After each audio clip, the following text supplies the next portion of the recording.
On a quiet Montreal street lined with mansions, a family ruled from the shadows. Their wealth was untouchable, their enemies disappeared, and even the law seemed powerless. This is the untold story of Mafia Row, where power was built on blood and silence was the price of survival. In the dim backstreets of Montreal during the 1950s, whispers carried further than the sound of footsteps. A new breed of immigrants was reshaping the city's underworld, men who had crossed the Atlantic not just in search of opportunity, but carrying with them an old code, a history of silence, and an ambition forged in the poverty of Sicily. Among them was Nicolo Rizzuto, a name that, in time, would be spoken with reverence, fear, and inevitability. The Montreal of that era was already a city with shadows. Brothels, gambling houses, and bars thrived under the complacent watch of city officials. But while local hustlers and established Calabrian families like the Catronis pulled strings, a quieter force was waiting in the wings. The Sicilians, men bound by family, tradition, and ruthless patience, were biding their time. It wasn't long before alliances frayed. At the center of this tension was the age-old rivalry between Calabrians and Sicilians, transplanted intact from Italy to Canadian soil. What began as uneasy coexistence would descend into bloodshed. The death of Paolo Violi, executed in 1978, signaled a brutal shift. That single act of violence didn't just silence a rival, it announced a new order. The Catroni reign was crumbling, and the Rizzuto era was beginning. To understand how this transformation happened, we need to trace the lineage back across the Atlantic, to the rocky hills of Cattolica Eraclea in Sicily. There, the Rizzuto family's roots entwined with those of the Caruanas and Contras, clans whose influence stretched across continents. They weren't just smugglers or enforcers. They were architects of a global network. Venezuela, Italy, the United States, and Canada. The Sicilian diaspora would form the arteries of an empire that pumped heroin, cocaine, and money through every major hub of organized crime. But the story of Vito Rizzuto, Nicolo's son, elevates this saga from the tale of yet another gangster into a portrait of a man who became Canada's Teflon Don. Charismatic, cunning, and diplomatic in ways that set him apart from his peers, Vito was not merely a mobster. He was a broker of peace among warring factions, a businessman cloaked in legitimacy, a figure who dined with politicians while commanding killers. His rise to power was cemented not in Canada, but in New York. In 1981, in a Brooklyn social club, three Bonanno family captains, Sonny Red Indelicato, Philip Giacone, and Dominic Trinchera, walked into what they thought was a peace meeting. What awaited them was an ambush. Hidden in a closet with a ski mask and pistol, Vito Rizzuto burst forth when the signal was given. Shots rang out. By the end of that night, 3 bodies were wrapped in drop cloths, destined for shallow graves in Queens. That massacre, later immortalized in the film Donnie Brasco, would forever bind Vito to the Bonannos and mark him as a man capable of anything. Back in Montreal, the empire expanded. Construction, real estate, narcotics, every lucrative sector bent under the weight of Rizzuto influence. Politicians looked the other way, businessmen welcomed partnerships, and rival gangs deferred. Even biker warlords like Maurice "Mom" Boucher of the Hells Angels treated Vito with deference. He was more than a boss. He was the quiet governor of the city's underworld. And yet, history reminds us that every empire, no matter how solid, carries within it the seeds of its own collapse. For decades, police investigations failed to pin anything on the Rizzutos. Acquittals stacked up, charges dissolved. The legend of invincibility grew. But luck, like loyalty, has limits. By 2004, after decades of dodging justice, Vito Rizzuto's past came back to claim him. Extradition orders from the United States dragged him into a Brooklyn courtroom to face charges tied to that fateful night in 1981. The so-called untouchable had finally been touched.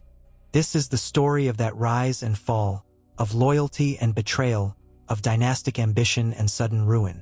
A tale that stretches from the dusty piazzas of Sicily to the glass towers of Montreal.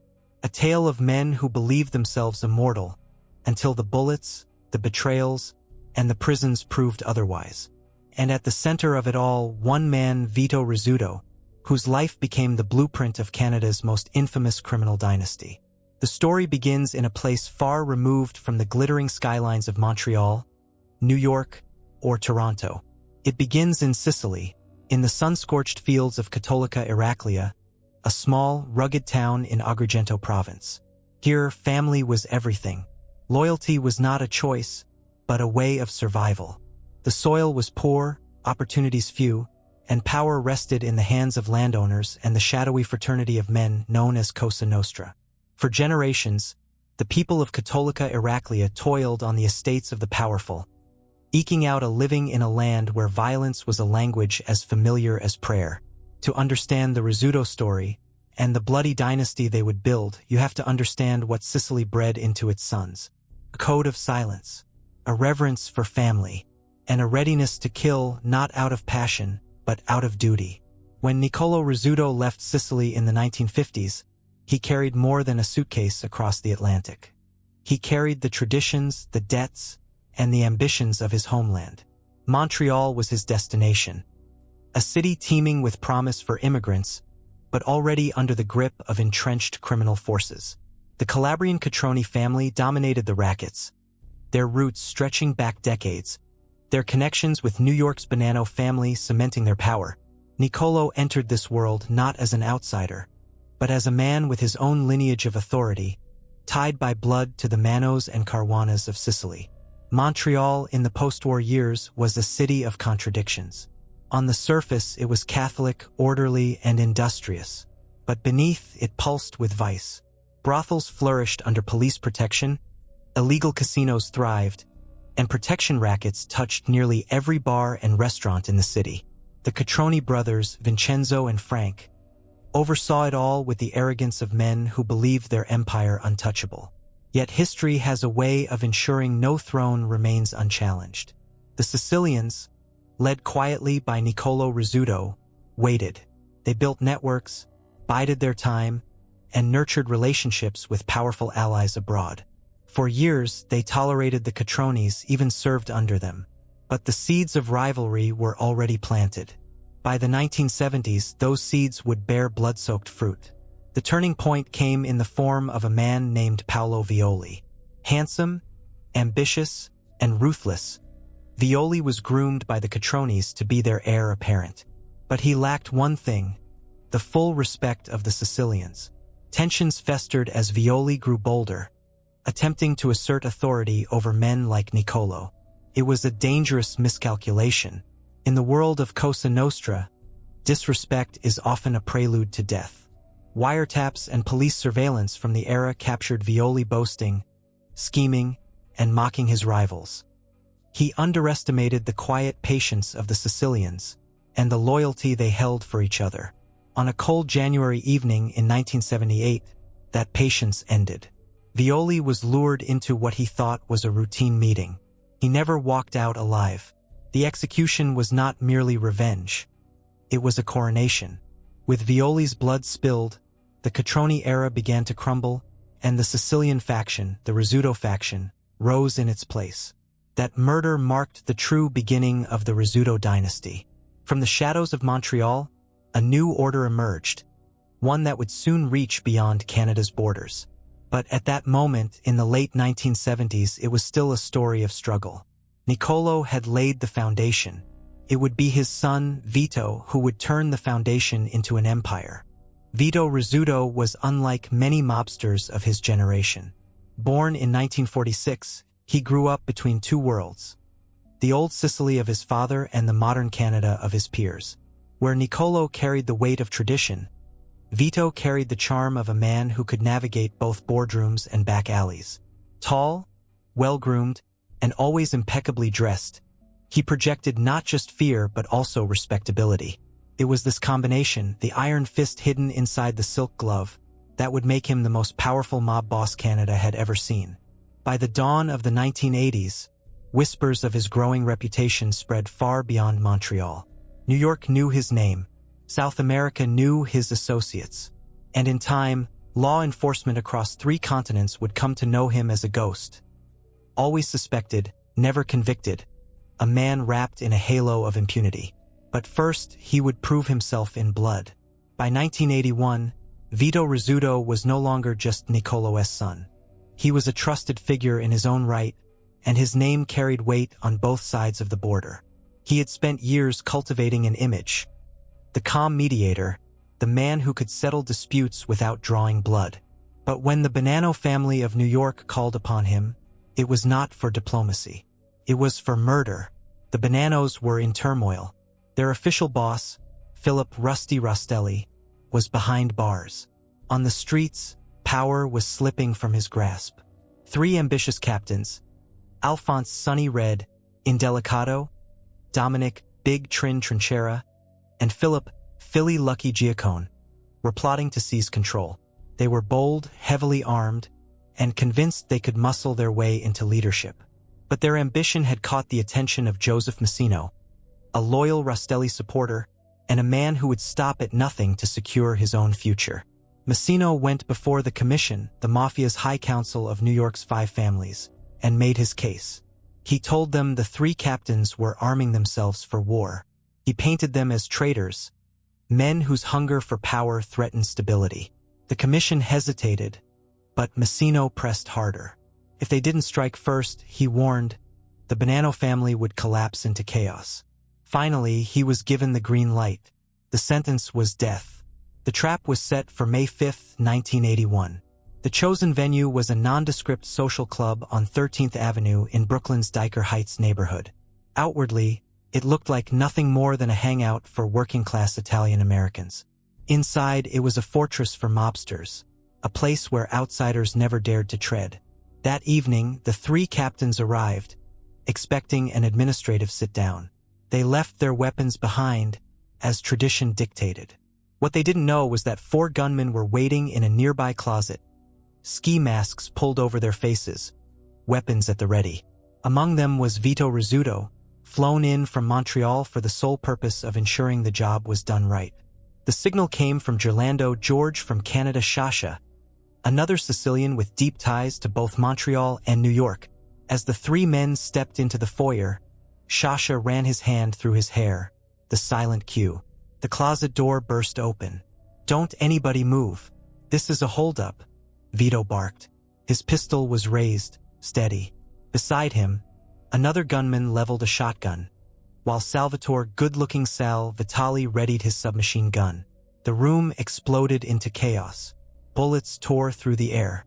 Trinchera, the largest of the 3, tried to charge forward but was cut down instantly. Indelicato stumbled, collapsing in the doorway, only to be finished off with a final shot to the head. Giacone was punched, dragged, and executed where he stood. The ambush lasted seconds, but its impact would ripple for decades. When the shooting stopped, blood stained the floor and silence hung heavy. One of the gunmen, startled by the violence, had even hit a fellow Bonanno by mistake, a captain named Santo Giordano, who survived but would spend the rest of his life in a wheelchair. The cleanup crew moved in quickly. Benjamin "Lefty Guns" Ruggiero, later immortalized by Al Pacino in Donnie Brasco, helped wrap the bodies in drop cloths. The corpses were heavy, unwieldy, but they had to disappear. They were loaded into a van and delivered to allies in the Gambino family, who promised to dispose of them permanently. Only one body would be found within days. Sonny "Red" Indelicato's, buried hastily in a Queens lot where children stumbled upon it. His watch was still on his wrist, frozen in time at the hour of his death. The others, Giacone and Trinchera, vanished into the soil for decades, their bones unearthed only in 2004 when the FBI dug up the old burial ground. For Vito Rizzuto, that night in Brooklyn was a baptism of fire. He had proven his loyalty, his nerve, and his value to the Bonannos. More importantly, he had secured his reputation as a man who could be trusted to deliver when the stakes were highest. He returned to Montreal not as a foot soldier, but as a prince in waiting. His destiny was no longer tied to merely being Nicolo's son. He had carved his own place in the pantheon of organized crime. Back in Canada, Vito's star only rose higher. He settled with his family into a mansion on Antoine Berthelot Avenue, part of an exclusive neighborhood backing onto Montreal's Bois de Saraguay Park. Next door, Nicolo built his own home. Together, father and son stood side by side, the undisputed leaders of a growing empire. Their territory stretched across Quebec into Ontario and through international networks in Venezuela, Colombia, and Italy. The profits were staggering. Hashish, cocaine, heroin, the rivers of narcotics poured through their pipelines, feeding insatiable markets in North America and Europe. And yet, the Rizzutos were not just traffickers. They were businessmen. They laundered money through construction projects, invested in real estate, and infiltrated unions. They sat with politicians, cut deals with businessmen, and rubbed shoulders with men whose suits were tailored on Wall Street, not Little Italy. That was the genius of the Rizzuto model, to blur the line between criminal and legitimate until the two became indistinguishable. But with power came danger. Every move drew the eyes of police forces, not only in Montreal but across the continent. And though Vito seemed untouchable, the ghosts of Brooklyn lingered. The murders of 1981 had not been forgotten. In time, they would come back to drag him across the border, into a courtroom he could not charm his way out of. For now, however, the Rizzuto name meant something it had never meant before. In the cafes of Little Italy, in the smoky backrooms of social clubs, in the boardrooms of construction firms, people lowered their voices when they spoke of him. Respect was expected. Fear was automatic. Loyalty was the only currency that mattered. And Vito Rizzuto, the man who had pulled the trigger in a Brooklyn ambush, was now the undisputed Godfather of Montreal. Long before Montreal became their kingdom, the Rizzutos were part of a web that stretched across Sicily like roots under the soil, unseen but impossible to pull out. The Rizzuto, Caruana, and Contra families all hailed from the same harsh corner of Agrigento province. Their towns, Cattolica Eraclea, Siciliana, Montalegro, were within walking distance, and their bloodlines intertwined through marriages that blurred the lines between family and clan. To outsiders, these villages were quiet farming communities. To those who lived there, they were hothouses of ambition, poverty, and violence. The land was poor, carved into estates owned by absentee barons. Young men dreamed not of harvests but of power, and the Mafia offered a ladder out of obscurity. By mid-century, the Caruanas and Contras had already built reputations as brokers, smugglers, and fixers, men who could move contraband from Sicily to Venezuela, heroin from Marseilles to Montreal, money from Caracas to Toronto. It was within this world that Nicolo Rizzuto married into influence. His wife, Libertina Mano, was the daughter of Don Antonio Mano, a local mafia boss whose authority spanned towns and countryside. Through that union, Nicolo secured more than love. He secured legitimacy. He was no longer just another ambitious peasant. He was tied by blood to one of the most powerful families in western Sicily. But Sicily in the 1950s was not a place for men with ambition alone. The mafia wars were brutal, and reformers like Giuseppe Spagnolo, a peasant activist murdered in 1955 for daring to challenge the old order, showed that even mayors and union leaders could be cut down without consequence. For men like Nicolo, survival meant leaving. And so he did, joining the wave of Sicilian migrants to Montreal. Montreal, by then, was fertile ground. Thousands of Italians were carving out new lives in districts like St. Leonard and Rivière des Prairies. Construction was booming, cash was plentiful, and the underworld was in full bloom. But it was not an open market. The Calabrian Catroni brothers ran the rackets with iron fists, and every immigrant boss who hoped to carve a slice of the pie had to kneel before them. Nicolo, with his Sicilian allies, was no different. He paid respect, played the loyal subordinate, and studied. He learned the terrain, which judges were soft, which cops could be bribed, which businessmen were willing to take dirty money. Behind the scenes, though, the Sicilians were building their own parallel system. They operated gambling houses, loan-sharking businesses, and small-scale smuggling. They cultivated alliances with Montreal's Irish West End gang, whose control over the port of Montreal made them indispensable partners. It was at the docks that fortunes were made.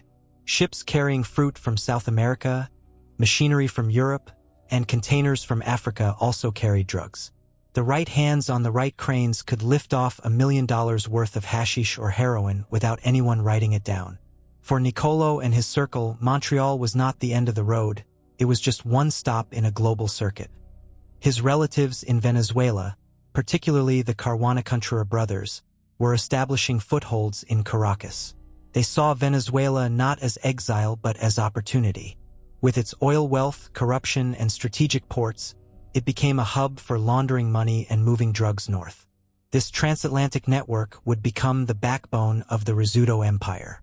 Montreal offered the market. New York offered prestige. Sicily provided tradition and manpower. Venezuela and Colombia supplied the product. Together, they formed a circuit of wealth that authorities would later call Mafia Incorporated. An enterprise that operated less like a gang and more like a multinational corporation. By the mid-1960s, Nicolo was already whispering about the future. He spoke not only of the Calabrians who currently held sway but of the day when Sicilians would take their place. He was patient, never reckless. Every act was calculated.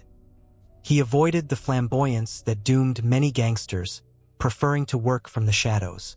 And waiting in those shadows was his son, Vito. Born in 1946, raised in Montreal but steeped in Sicilian culture, Vito was the bridge between two worlds. He spoke English, French, and Sicilian dialect fluently. He understood the codes of his father's generation but also grasped the opportunities of North America. Where Nicolo carried the look of a traditional padrino, Vito carried the air of a cosmopolitan businessman. In the years to come, it would be Vito, not Nicolo, who transformed these scattered networks into a true empire. But first, the Sicilians would have to break free from the shadow of the Catrones. And that would mean war. By the 1970s, the uneasy balance between Montreal's Calabrians and Sicilians was unraveling. For years, the Catroni family, led by Vincenzo Vic Catroni and his younger brother Frank, had ruled as kings of the city's underworld. Their reach extended from illegal gambling halls to narcotics pipelines, and their authority was enforced with both bullets and bribes. Yet their Sicilian counterparts, clustered around Nicolo Rizzuto, had grown restless. They were no longer content to remain junior partners. At the heart of the tension was Paolo Violi, a man groomed to inherit the Catroni empire.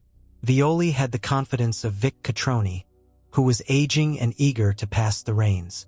Charismatic in public and brutal in private, Violi carried himself like a boss in waiting. He established his headquarters at the Reggio Bar in Montreal's East End, a social hub where his word was law and his ego unchecked. But Violi underestimated his rivals. He mocked the Sicilians, dismissed them as peasants who would never lead, and bragged openly about his plans to take full control. For men like Nicolo Rizzuto, this was more than arrogance, it was an insult. And in mafia culture, insults often carry heavier weight than debts. The cracks widened during Quebec's public inquiry into organized crime, the SICO hearings of 1975. Police wiretaps revealed Violi and Nicolo maneuvering against each other. The recordings exposed not only criminal dealings but also the deep mistrust between the Calabrians and the Sicilians. For the first time, ordinary Canadians heard the names Rizzuto, Caruana, and Contra broadcast on national television. The Mafia, long a whispered rumor, now had faces and voices. Still, no charges came from the inquiry. The law was watching but powerless. That impotence gave the Sicilians space to act. They saw their chance to strike not through the courts, but through the only justice they recognized, vendetta. On the evening of January 22, 1978, Paolo Violi sat in his Reggio Bar office. The meeting seemed ordinary. Cigarette smoke curled in the air, glasses clinked, and business carried on. But hidden in the shadows were men loyal not to him, but to the Sicilians. When the moment came, they stepped forward, weapons drawn. 3 shots to the head ended Violi's reign before it began. His wife later found him slumped across his desk, a telephone receiver dangling lifelessly from his hand. The murder was not just an execution, it was a declaration. The Sicilians had seized their moment. Within weeks, Violi's brothers were also targeted. One was killed in a Montreal suburb, Another fled Canada altogether. The Calabrian dominance crumbled like brittle stone. In its place, the Rizzuto family rose, not quietly, but with the force of inevitability. For Nicolo, however, triumph was short-lived. Police pressure mounted, and his name appeared on more and more investigative files. In 1980, facing indictments in drug trafficking cases, Nicolo fled to Venezuela, a country where his Carhuanacontra in-laws had already established strongholds. To outsiders, it might have looked like exile. In truth, it was expansion. Caracas became a second home, a staging ground for smuggling operations that stretched into Colombia's coca fields and across the Atlantic to Europe. It was in Venezuela that Nicolo's network grew global. The Rizzuto name became a brand, associated with reliability, connections, and discretion. With the Carhuanacontra clan, they built alliances that made Montreal a hub in the pizza connection, the vast heroin pipeline linking Sicily, Canada, and New York. From the jungles of South America to the alleys of Brooklyn, their reach was undeniable. Meanwhile, back in Montreal, Vito held the fort. Still in his 30s, he showed a natural ability for leadership. Where his father relied on old-world authority, Vito added diplomacy. He forged ties not only with Sicilian allies but also with biker gangs, Irish mobsters, and street-level criminals. His gift was making everyone feel that cooperation was in their best interest. Rivalries that might have sparked wars instead turned into partnerships. Under Vito, the Sicilian clan did not just dominate, they organized. By the early 1980s, the message was clear: Montreal was no longer Catroni territory. It was Rizzuto territory. The Sicilians had taken the crown. And though police and prosecutors would chase them for decades, the family stood untouchable, their wealth and influence expanding beyond imagination. But in the Mafia, victory is never permanent. Enemies multiply, alliances fracture, and fortunes can vanish overnight.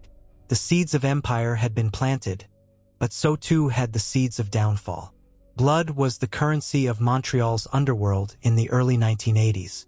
When Paolo Violi's body hit the floor of the Reggio bar, it signaled more than the death of a rival. It opened the floodgates. Power struggles rarely end with one killing. In the Mafia, death invites retaliation, and retaliation becomes the fuel of vendetta. Over the next few years, the streets of Montreal became a chessboard soaked in red. Men who had once laughed together at weddings or toasted each other in cafes now eyed one another with suspicion. The Sicilians, led by Nicolo and his rising son Vito, understood one rule above all. To survive, they had to strike first. One by one, the remnants of the Calabrian faction fell. Brothers of Paolo Violi, cousins, lieutenants, all were hunted. Some were shot in their cars, others in the foyers of their homes. A few managed to flee Canada, carrying with them only bitterness and the knowledge that their era had ended. To the public, these murders appeared as isolated bursts of gangland violence. To those who understood the code, it was a systematic dismantling, a cleansing of obstacles that left the Sicilians unchallenged. What set the Rizzutos apart was not just their ruthlessness, but their calculation. Every bullet was chosen, every target weighed. They did not kill recklessly. They killed with strategy. Each body removed was a piece cleared from the board. By the mid-1980s, the chessboard was theirs. Yet even as they consolidated power in Montreal, the Rizzutos kept their eyes on the larger game. Montreal was valuable, but it was not enough. The true riches lay in the narcotics trade, and that required alliances that stretched across oceans. Here, the Carhuanacontra family came into play. Operating out of Venezuela and Sicily, they had built pipelines for heroin and cocaine that connected producers in South America with markets in North America and Europe. Through them, the Rizzutos tapped into the infamous pizza connection, the heroin distribution network that used pizzerias in New York and Montreal as fronts for billions of dollars in drug sales. The scale was staggering. Shipments moved through the port of Montreal, hidden among crates of bananas, coffee, and machinery. From there, they spread into American cities and Canadian suburbs alike. Street dealers may have fought over corners, but the profits funneled upward, and at the top, the Rizzutos reigned. Violence was not limited to rivals. Potential informants, business partners who grew greedy, and anyone suspected of betrayal met sudden ends. Montreal newspapers began to track the rising body count with grim fascination. The names might have been foreign to readers, but the pattern was unmistakable. A mafia war was reshaping the city. Still, Vito Rizzuto distinguished himself from the caricature of the gangster. He was not loud, not flamboyant. He did not swagger like New York bosses or crave the spotlight like John Gotti. He moved quietly, often described as polished or gentlemanly. He played golf on pristine courses, dined in upscale restaurants, and appeared to live like a prosperous businessman. This contrast only deepened his aura. Those who feared him called him the Canadian Godfather. Those who respected him called him Mr. Vito. But beneath the charm, he was still the man who had burst from a Brooklyn closet with pistol raised. Violence and diplomacy were not opposites in his world. They were tools applied as needed. By the end of the decade, the transformation was complete. The Catronis were reduced to fragments. The Calabrians no longer controlled Montreal. The Sicilian faction, with the Rizzutos at its head, had become not just a family, but an institution. And like all institutions, they now had to maintain power, not simply seize it. By the mid-1980s, Montreal's underworld had been transformed. What had once been a battleground between Calabrians and Sicilians was now firmly in the grip of the Rizzuto clan. Yet the killings did not stop with Paolo Violi's execution. They continued, one by one, until every trace of Calabrian resistance had been erased.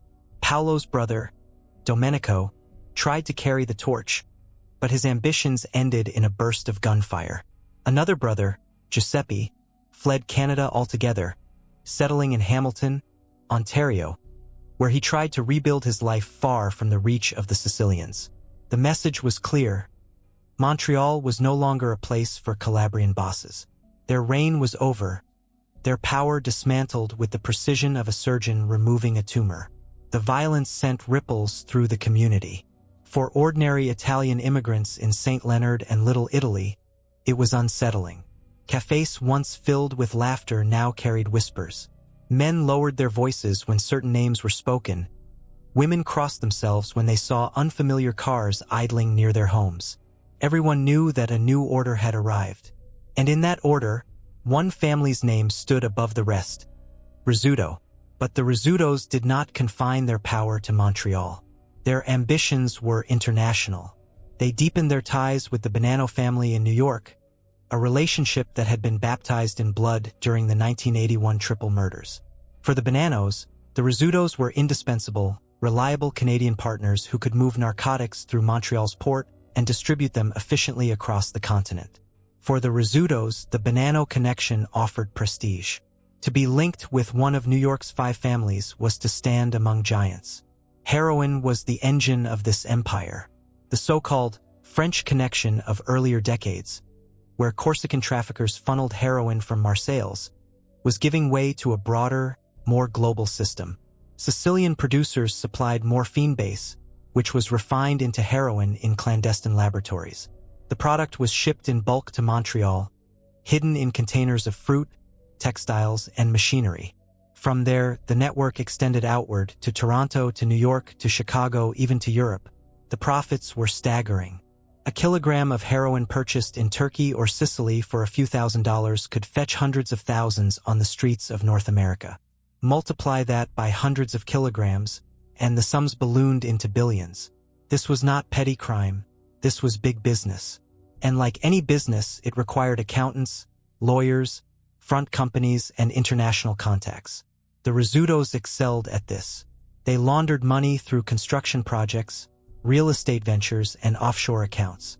They invested in banquet halls, trucking companies, and restaurants. Some enterprises lost money on paper, but that hardly mattered. Their true purpose was to clean the rivers of cash flowing from drugs, gambling, and loan sharking. And the cash flowed endlessly. By the late 1980s, Vito Rizzuto's mansion on Antoine Berthelot Avenue became a symbol of this success. Neighbors knew who lived there, but they rarely complained. The lawns were manicured, the cars polished, the family respectable in appearance. Vito's children went to good schools, His wife Giovanna played the role of dignified matriarch, and the patriarch himself appeared less like a gangster than a prosperous entrepreneur. This image was carefully curated. While bikers like Maurice "Mom" Boucher paraded their violence in the streets, and New York bosses like John Gotti basked in tabloid headlines, Vito remained quiet. He did not seek the spotlight. He preferred golf courses to nightclubs, boardrooms to smoky bars. This discretion became his shield. To the public, he was Mr. Vito, a man of dignity. To those who knew the truth, he was the Godfather. Yet, beneath the surface, blood continued to be spilled. Informants were silenced, rivals eliminated, debts collected with brutal efficiency. The violence was always targeted, never random. It reinforced the one lesson every associate learned quickly. Loyalty was rewarded, betrayal was fatal. By the end of the decade, Montreal was no longer contested territory. It was Rizzuto territory, an empire built on drugs, cemented in blood, and sustained by diplomacy. But history has its irony. Just as the Rizzutos reached the height of their power, new forces were stirring. Police agencies were beginning to coordinate across borders. The FBI, the RCMP, and Italian anti-mafia prosecutors were sharing intelligence like never before. What once seemed like an untouchable empire was, in reality, a fortress slowly being surrounded. For the moment, however, the Rizzutos reigned supreme. Montreal's underworld had never been so organized, so profitable, or so united. Vito Rizzuto was at the center of it all. A man who had turned survival into strategy, ambition into empire. But every empire carries within it the seeds of its own collapse. The 1980s had taught the Rizzutos an invaluable lesson. Survival depended on distance. Not every deal had to be made in Montreal, and not every shipment had to pass through Canadian docks. When the pressure grew too intense at home, they looked abroad. Venezuela became a second capital for the clan. Caracas in those years was a city bursting with oil wealth, but also plagued by corruption and weak institutions. Bribes could be paid as easily as utility bills, and judges could be swayed with a handshake. For Sicilian expatriates like the Caruana and Contra families, cousins to the Rizzutos, Venezuela was a paradise. It offered ports, banks, and political cover. From here, heroin and cocaine could be shipped north, while cash could be laundered into real estate and legitimate businesses. Nicolo Rizzuto found in Caracas not exile, but opportunity. He was surrounded by trusted relatives, men who treated criminal enterprise as a family inheritance. The Contras managed finances, the Caruanas organized shipments, and Nicolo provided the bridge back to Montreal. Together, they created what Italian prosecutors would later call an international confederation, a mafia without borders. Montreal was still the beating heart, but Venezuela was the lungs, pumping the lifeblood of narcotics into the system. From there, product moved to Sicily, where it was refined, and then into Canada and the United States. This pipeline became known to investigators as the Pizza Connection, named for the small pizzerias that served as distribution hubs. In truth, it was more than a single network. It was a global enterprise that blended Sicilian tradition with Canadian innovation. Back in Montreal, Vito tightened his grip. His skill was not only in violence, but in diplomacy. He brokered peace between rival gangs, keeping bikers, street gangs, and Irish mobsters in line. The Hells Angels respected him. The West End gang, which controlled the port of Montreal, dealt with him as a partner. Even politicians and businessmen, though never proven in court, were rumored to seek his ear. It was this ability to balance brutality with charm that made Vito unique.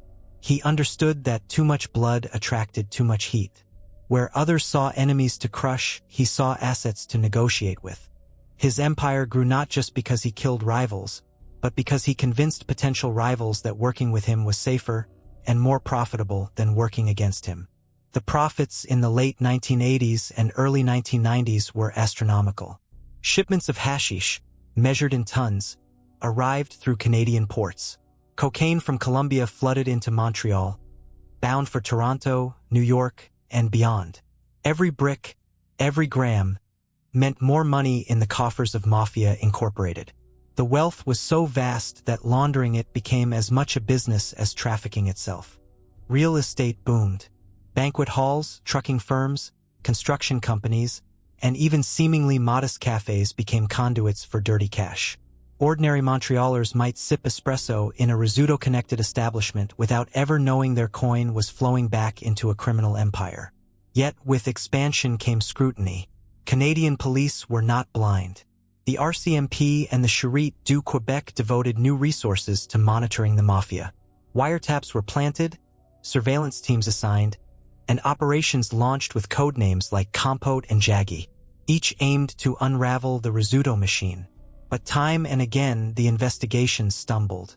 Witnesses recanted, juries hesitated, and judges dismissed charges for lack of evidence. Lawyers for the clan, well-paid and razor-sharp, shredded the state's arguments in court. Time after time, Vito walked free. His legend grew, the Teflon Don of Canada. For law enforcement, the late 1980s and 1990s were years of frustration.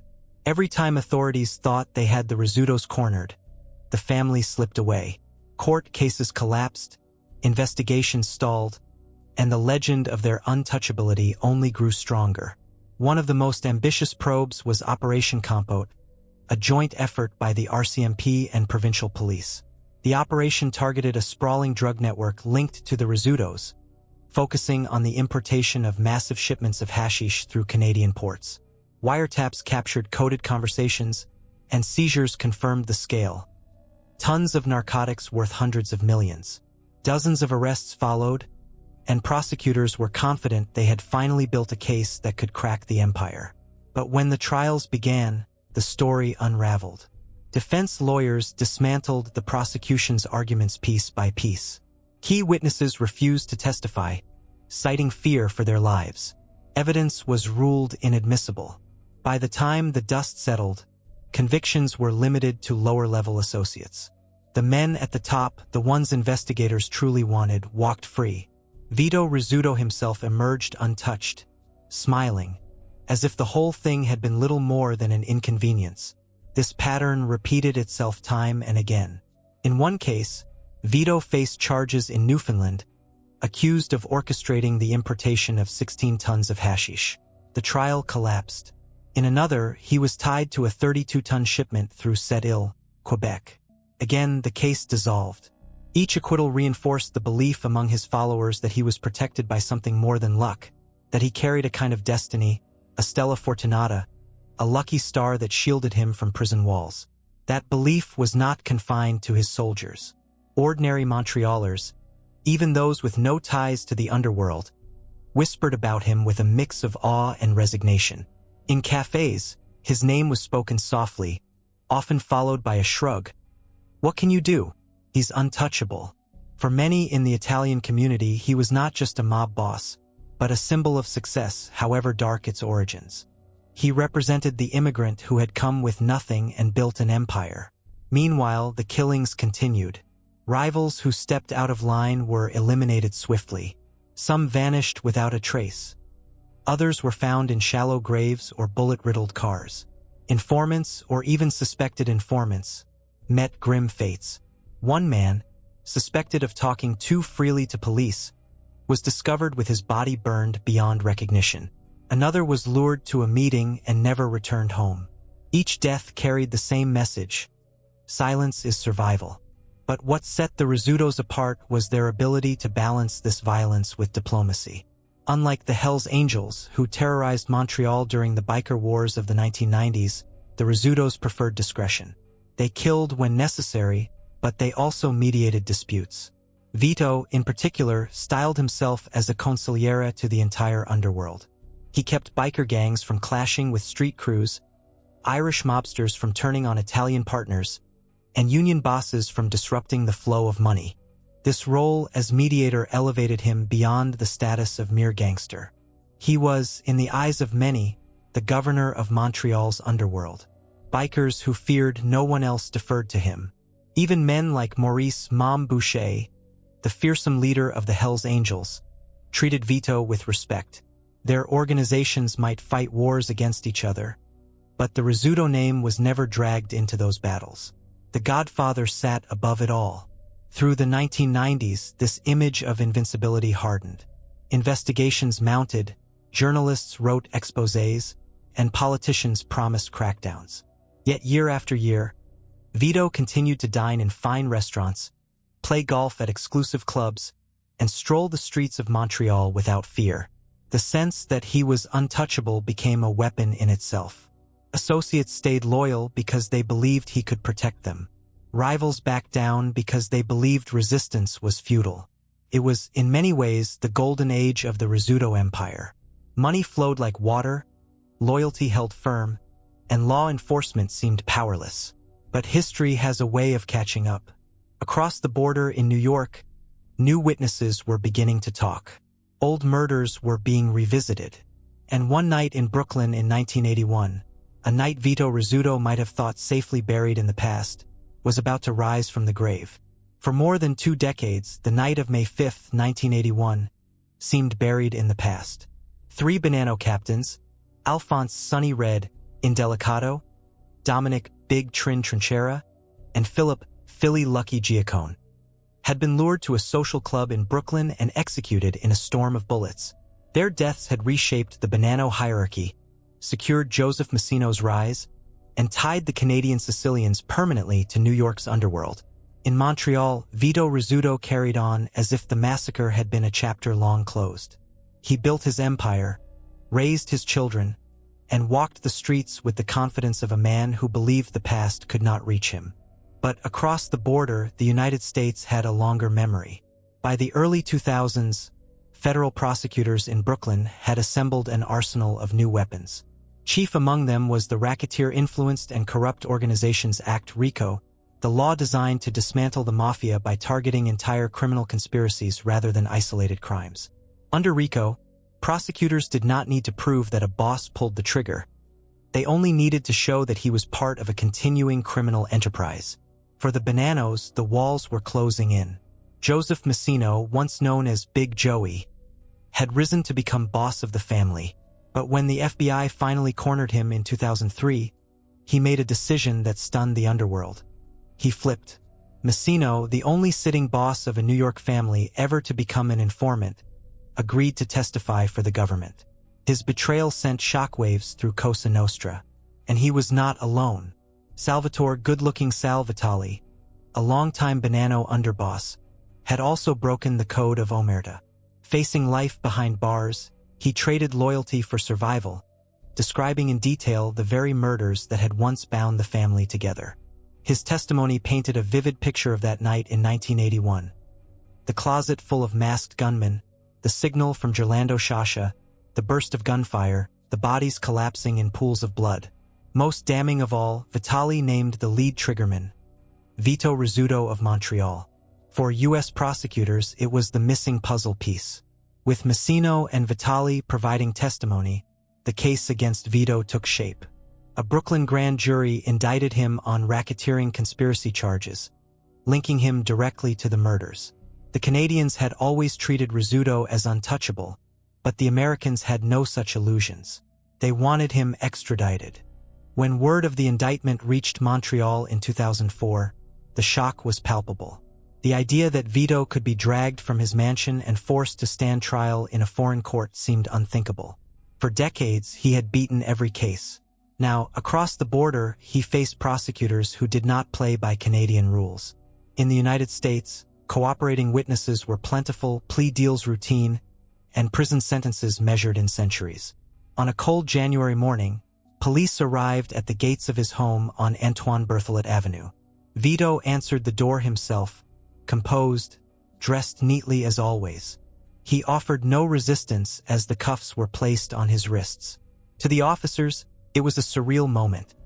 The man they had chased for years, the phantom of Montreal's underworld, finally in their custody. But if Vito felt fear, he did not show it. He carried himself with the same calm that had served him his entire life. Born under a lucky star, he told associates, and perhaps even himself, that this too would pass. He would fight the extradition, hire the best lawyers, and, as always, find a way to slip free. Yet this was not Canada. This was America, and America had no patience for godfathers. Awaiting extradition was a new experience for Vito Rizzuto. He had been in and out of Canadian jails before, but never like this, never with the weight of an American indictment hanging over him. In Canada, time behind bars had always felt temporary, like a pause in his routine. In the United States, sentences stretched beyond lifetimes. For a man used to walking free, the threat of dying in a foreign prison was sobering. He was first held at the Rivière des Prairies Detention Center, a gray concrete sprawl on Montreal's North Shore. For a man accustomed to fine dining and manicured lawns, the cafeteria food and cramped cells were intolerable. He lived on sandwiches and juice, sending word to his wife Giovanna to bring protein shakes to keep his strength. Soon after, lawyers secured his transfer to Saint-Anne-des-Plaines, a maximum security facility that seemed more fitting for a mob boss. Even there, Vito adapted. He played cards with other inmates, read documents about his case, and spoke often on the phone with trusted associates like Vincenzo Spagnolo, the owner of Buffet Le Mirage. Guards who interacted with him described him as polite, composed, nothing like the Hollywood caricature of a mafia don. He was, in their words, just another prisoner, but one whose aura lingered in every room he entered.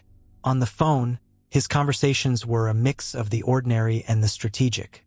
He asked about banquet halls, about construction contracts, about which developers were people we know.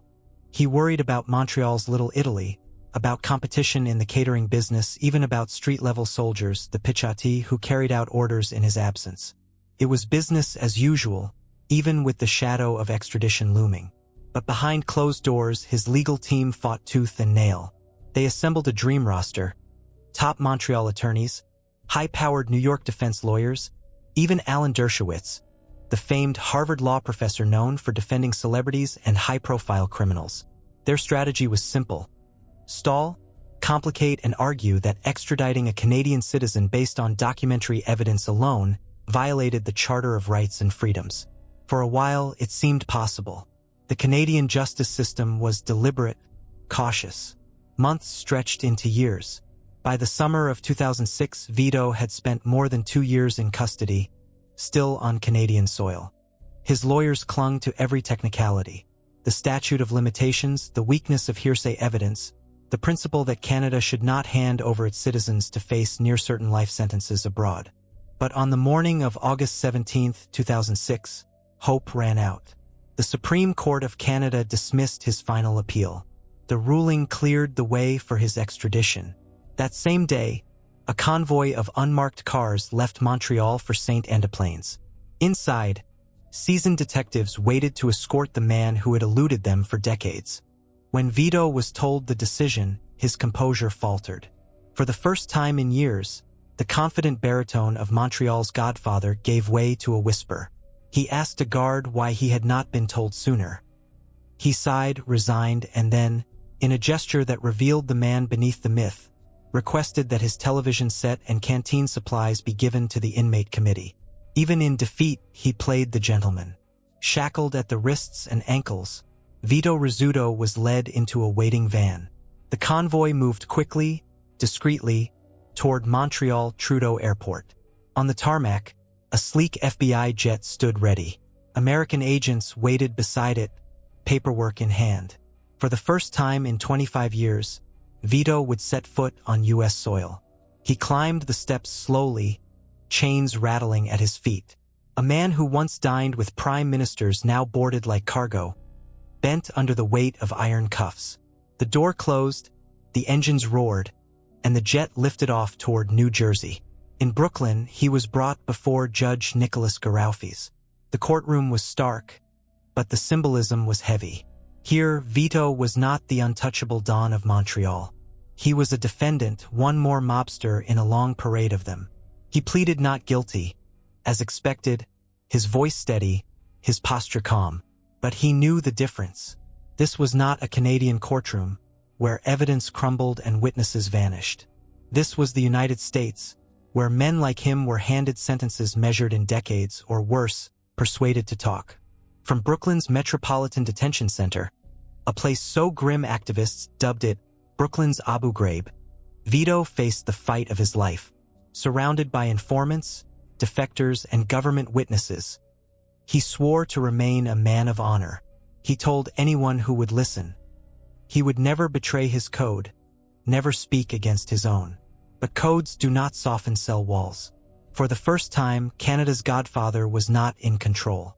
By the time Vito Rizzuto sat in a Brooklyn courtroom in 2007, the weight of the evidence against him was undeniable. Years earlier, he might have gambled on a full trial, confident that lawyers could dismantle the prosecution's case as they had in Canada. But this was different. In the United States, prosecutors had defectors, recordings, and a detailed narrative of the 1981 ambush. The most devastating blow came from within the Bonanno family itself. Joseph Massino, the boss who once ruled the family, had turned informant. For decades, Massino had been known as the Last Don, the only head of a New York Mafia family not in prison. But when finally convicted in 2004, he chose betrayal over life behind bars. He sat in a witness chair and coolly described the inner workings of the Bonannos, pointing fingers at men he had once toasted with wine. His testimony confirmed the government's version of events, that the triple murder of 1981 had been orchestrated to eliminate rivals, with Vito Rizzuto playing a starring role.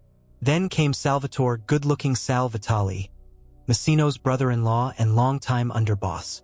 Vitali had already confessed to multiple murders. Now he added vivid detail. How the closet door flew open, how Vito shouted, "Don't anybody move! This is a holdup," as bullets flew. The testimony was cinematic, and it painted Vito not as a background figure, but as an active triggerman. The evidence was overwhelming. Even with Alan Dershowitz and a team of high-powered defense attorneys, Vito knew the risks. If convicted at trial, he faced a life sentence. The government's case was airtight, their witnesses seasoned in the art of betrayal.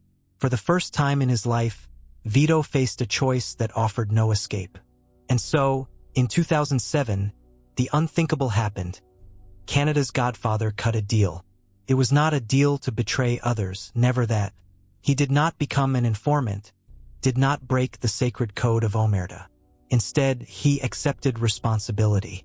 He pleaded guilty to racketeering charges tied to the murders of the 3 Bonanno captains. His admission shocked many in Montreal. The man who had spent decades denying everything, who had beaten case after case, was now confessing in an American court. The plea was carefully crafted. In exchange for his admission, prosecutors dropped more severe charges, ensuring that Vito would face a fixed sentence rather than life without parole. Judge Garaufis, known for his stern approach to organized crime, handed down a term of 10 years in prison. 10 years, a lifetime to some, a reprieve to others. For Vito, it was both. He was 61 years old when the sentence was imposed. A decade meant that, if fortune held, he would still walk free before his 70th birthday. Yet it also meant 10 years away from Montreal, 10 years in which rivals could circle, alliances fray, and the empire he had built could erode without his hand to guide it. When the sentence was read, Vito remained calm. No outburst, no visible anger. Only a slow nod, as if to say, so be it. Those in the courtroom described his composure as chilling. Here was a man stripped of his power, reduced to a number in a federal prison system, yet still carrying himself like a don. He was sent to the Metropolitan Detention Center to await transfer.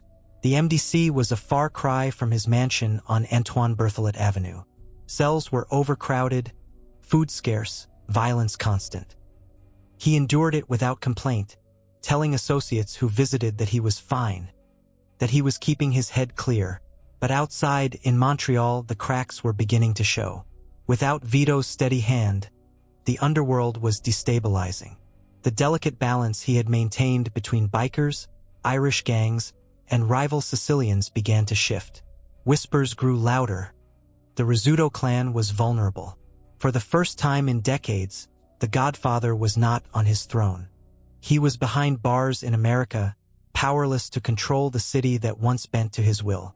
And in the shadows of Montreal, knives were being sharpened. Prison life was never meant for men like Vito Rizzuto. He had spent decades in luxury, walking freely in the neighborhoods of Montreal where his name alone commanded respect. Now he woke each morning in a metal bunk, his movements dictated by guards, his meals served on plastic trays. Yet, in typical fashion, Vito adapted. In the Metropolitan Detention Center in Brooklyn, he carried himself with the same composure that had defined him outside. Guards described him as polite, disciplined, and calm.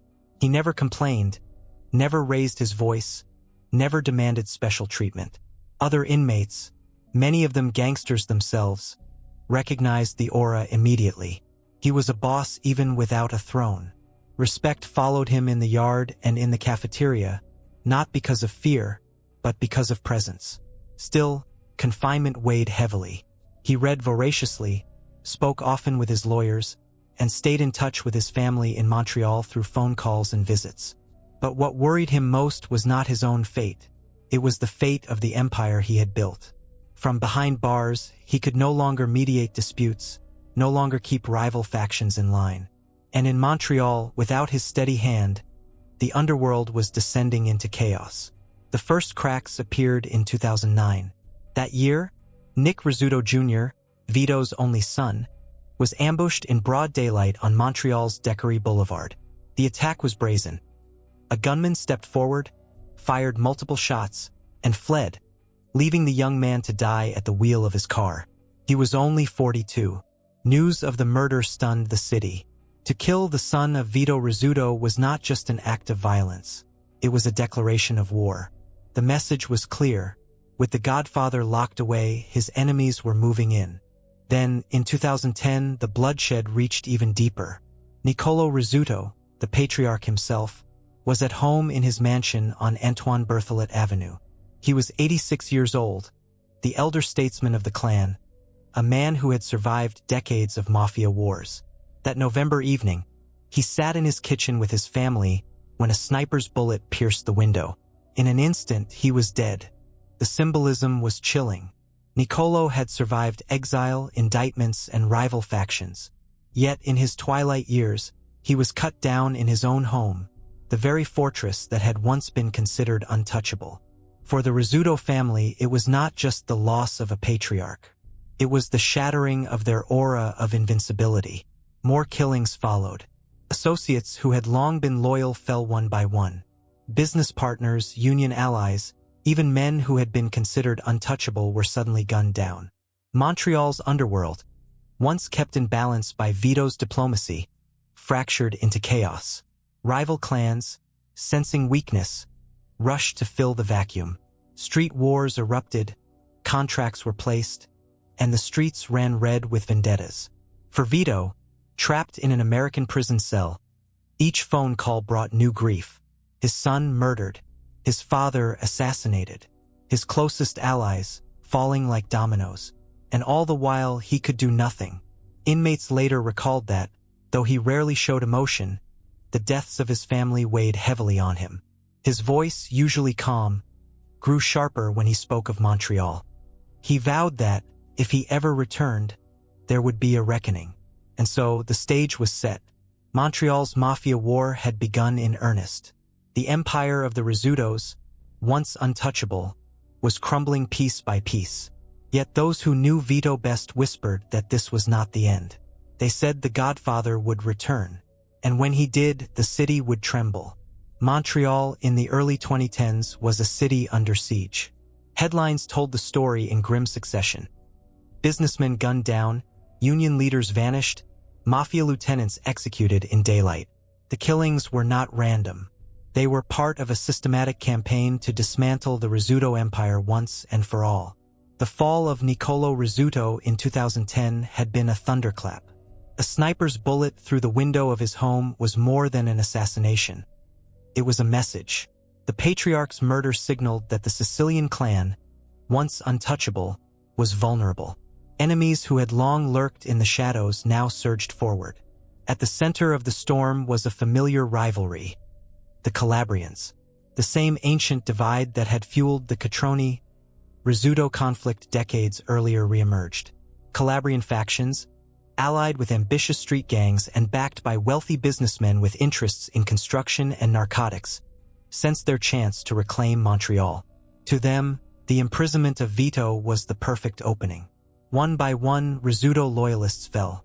In August 2010, Agostino Contrera, cousin to the Rizzutos and longtime ally, was ambushed outside his food distribution business. He was 66 years old, a seasoned operator known as the General. Two gunmen opened fire, killing him instantly. His death removed a key strategist and sent waves of fear through the Sicilian faction. Weeks later, Paolo Renda, Vito's brother-in-law and consigliere, vanished without a trace. He had been walking near his home when a car pulled up. Witnesses reported seeing him bundled inside, and then he was gone. No body was ever found. Police assumed he had been kidnapped, likely executed, his remains disposed of in mafia fashion, vanished into thin air. For the family, it was another devastating blow. A trusted consigliere erased from the board. The bloodshed continued. Businessmen tied to the Rizzuto empire were executed at construction sites, in parking lots, and even in their homes. Each killing chipped away at the foundations of Mafia Inc. The newspapers began to speak openly of a mafia war. For years, the Rizzutos had kept violence to a minimum, preferring quiet deals to public executions. Now, Montreal resembled Naples or Palermo, a city where bodies piled up as rival clans vied for supremacy. What made the situation even more volatile was the involvement of street-level gangs and bikers. The Hells Angels, weakened after police raids in the mid-2000s, were no longer the force they once were, but smaller biker crews took contracts eagerly. Street gangs from Montreal's North End, many of them young and reckless, were hired as triggermen. Violence spread beyond the old mafia neighborhoods, bleeding into suburbs and commercial districts. Ordinary Montrealers, once insulated from underworld disputes, now found themselves living in a city where the mafia war was impossible to ignore. Through it all, Vito remained in prison, his fury simmering. Phone calls with associates grew darker. He asked who had been killed, who was still loyal, who had betrayed him. But from behind American bars, he could do nothing.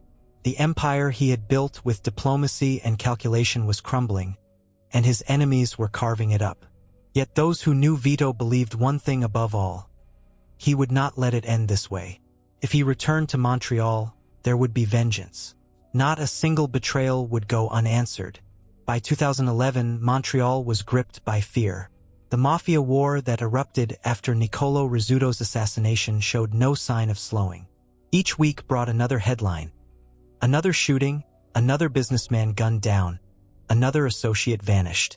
The pattern was clear. The Sicilians were being dismantled piece by piece. Construction magnates who had grown rich under Rizzuto protection were suddenly targets.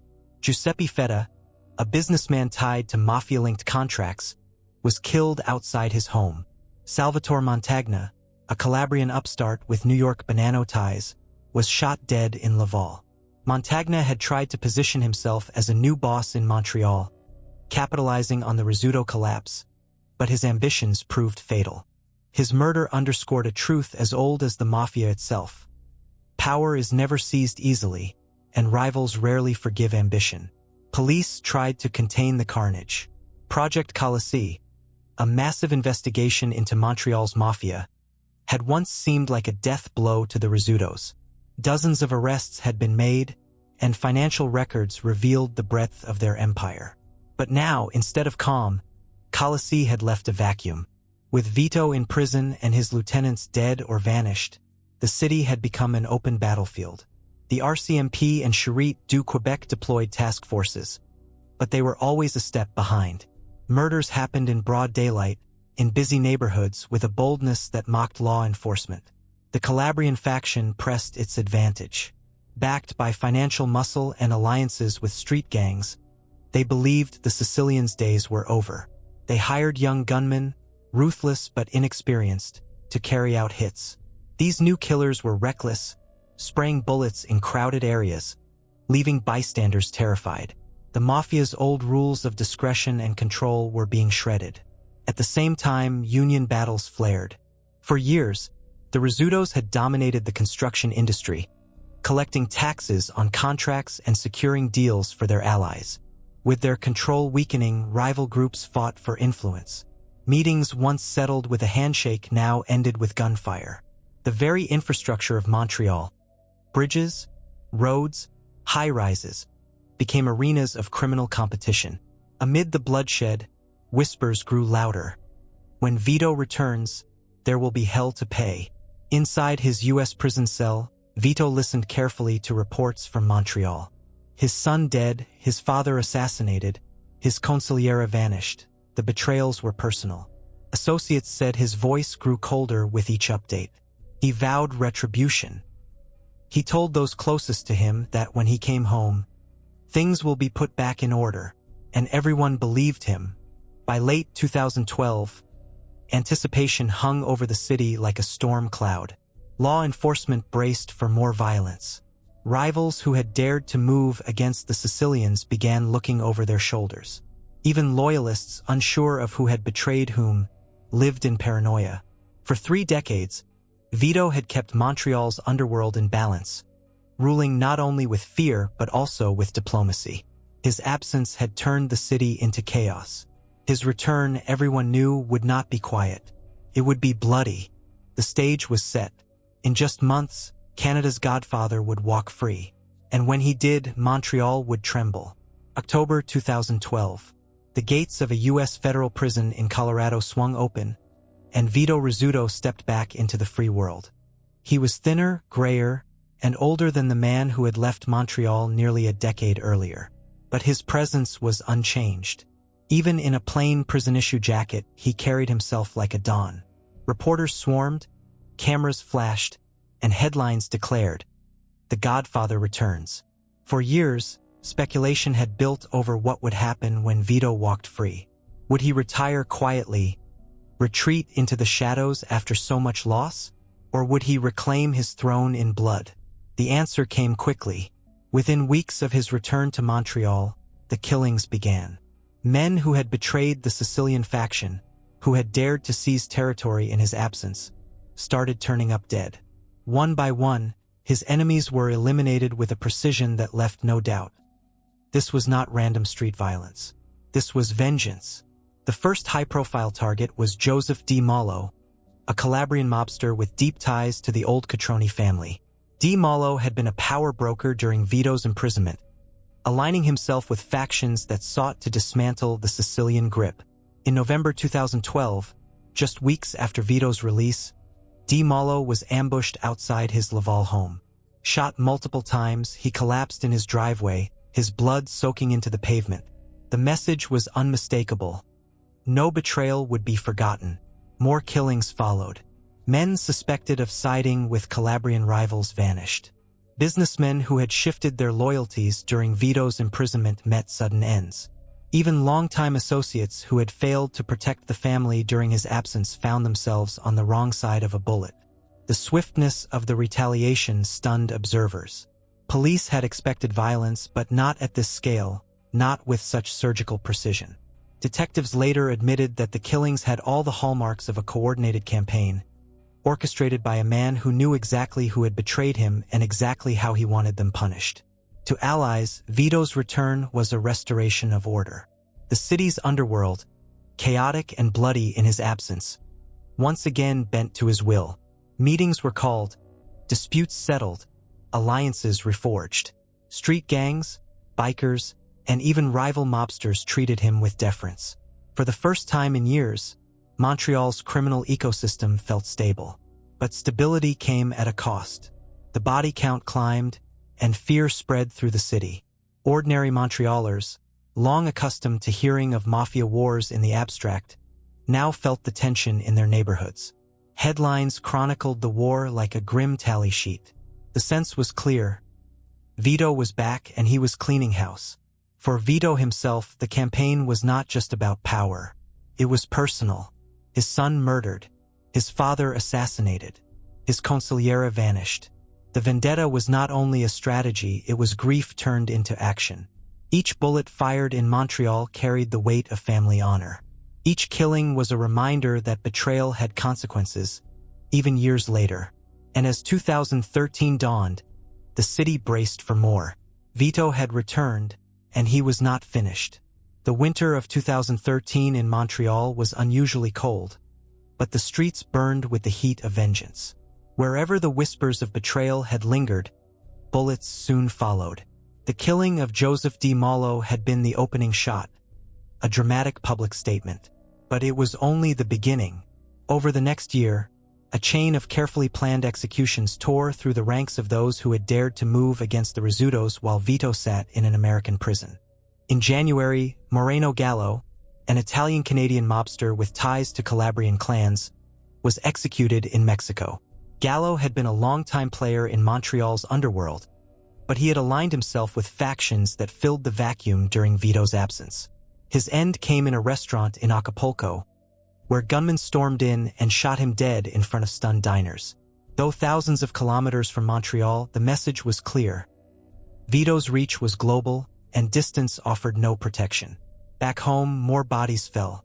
Reynald Desjardins, once a close ally of the Sicilian clan, found himself under fire after trying to broker his own power base during Vito's imprisonment.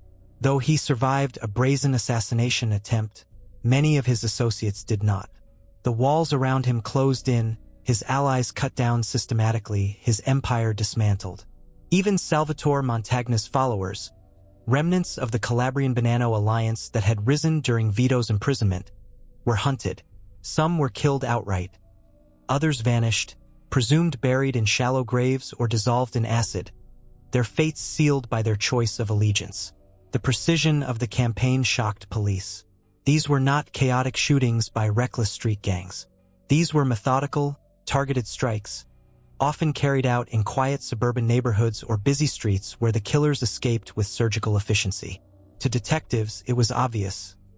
Vito Rizzuto had returned with a hit list, and he was checking off names one by one. But beyond the blood, there was also diplomacy. Vito knew that vengeance alone could not restore an empire. He met with allies, rebuilt trust, and reasserted himself as the only figure capable of keeping order in Montreal's fractured underworld. Street gangs, still flush with drug profits, were reminded of who controlled the supply lines. Biker factions, though diminished from earlier police crackdowns, were brought back into balance. Even rival mafia families conceded that, for now, Vito was the undisputed governor. For a moment, it seemed as if the old order had returned. The city, exhausted by years of chaos, almost welcomed the calm. Journalists noted the eerie paradox. Violence had brought stability. Every murder eliminated a rival, and with each rival gone, the streets grew quieter. By mid-2013, shootings slowed. Montreal's criminal ecosystem once again bent under the weight of a single name, Rizzuto. Yet beneath the surface, shadows loomed. Vito was no longer the man he once was. Years in prison had aged him. Friends whispered that he coughed often, that his energy flagged. His hair, once jet black, was silver. The weight of grief, a murdered son, a slain father, a vanished brother-in-law, pressed heavily on his shoulders. Still, he pressed on. He told those closest to him that he had to finish what he started. He had to make things right, not just for himself but for his family name, to restore the Rizzuto honor, even if it killed him. And as autumn approached, that's exactly what it would do. By mid-2013, the streets of Montreal were quieter. The war that had once raged openly was slowing, not because police had prevailed, but because Vito Rizzuto had. His return from U.S. prison had unleashed a storm of vengeance, but once his enemies were cut down, calm settled over the city. To outsiders, it looked like victory. The Sicilian clan had been battered, but not broken. Against all odds, Vito had come home, restored his authority, and reasserted control. Montreal's underworld once again had a single governor. But beneath the surface, the Godfather was fading. Years behind bars had taken their toll. Associates whispered that Vito's health was declining. He appeared thinner, his once broad shoulders now stooped. He tired easily, sometimes cutting meetings short. A persistent cough worried those closest to him. Some said he looked 20 years older than his age. Still, he moved with purpose. He spent his final year consolidating power, ensuring that what remained of his empire was stable. He restructured drug pipelines, secured alliances, and reminded rivals that, despite his age, his reach was still lethal. He attended weddings, baptisms, and dinners, his presence a reassurance to loyalists and a warning to enemies. But the cost of vengeance weighed heavily. Every killing had drawn blood from the city, and though Vito had restored order, the Mafia no longer had the aura it once carried. Too many leaders had been cut down. Too many allies had flipped. The old guard was gone, replaced by fragmented groups with looser ties to tradition. The underworld he reclaimed was not the same one he had left. Then, in December 2013, came the final twist. On the morning of December 23rd, Vito was rushed to Sacré-Cœur Hospital in Montreal. Reports at first were vague: health complications, sudden illness.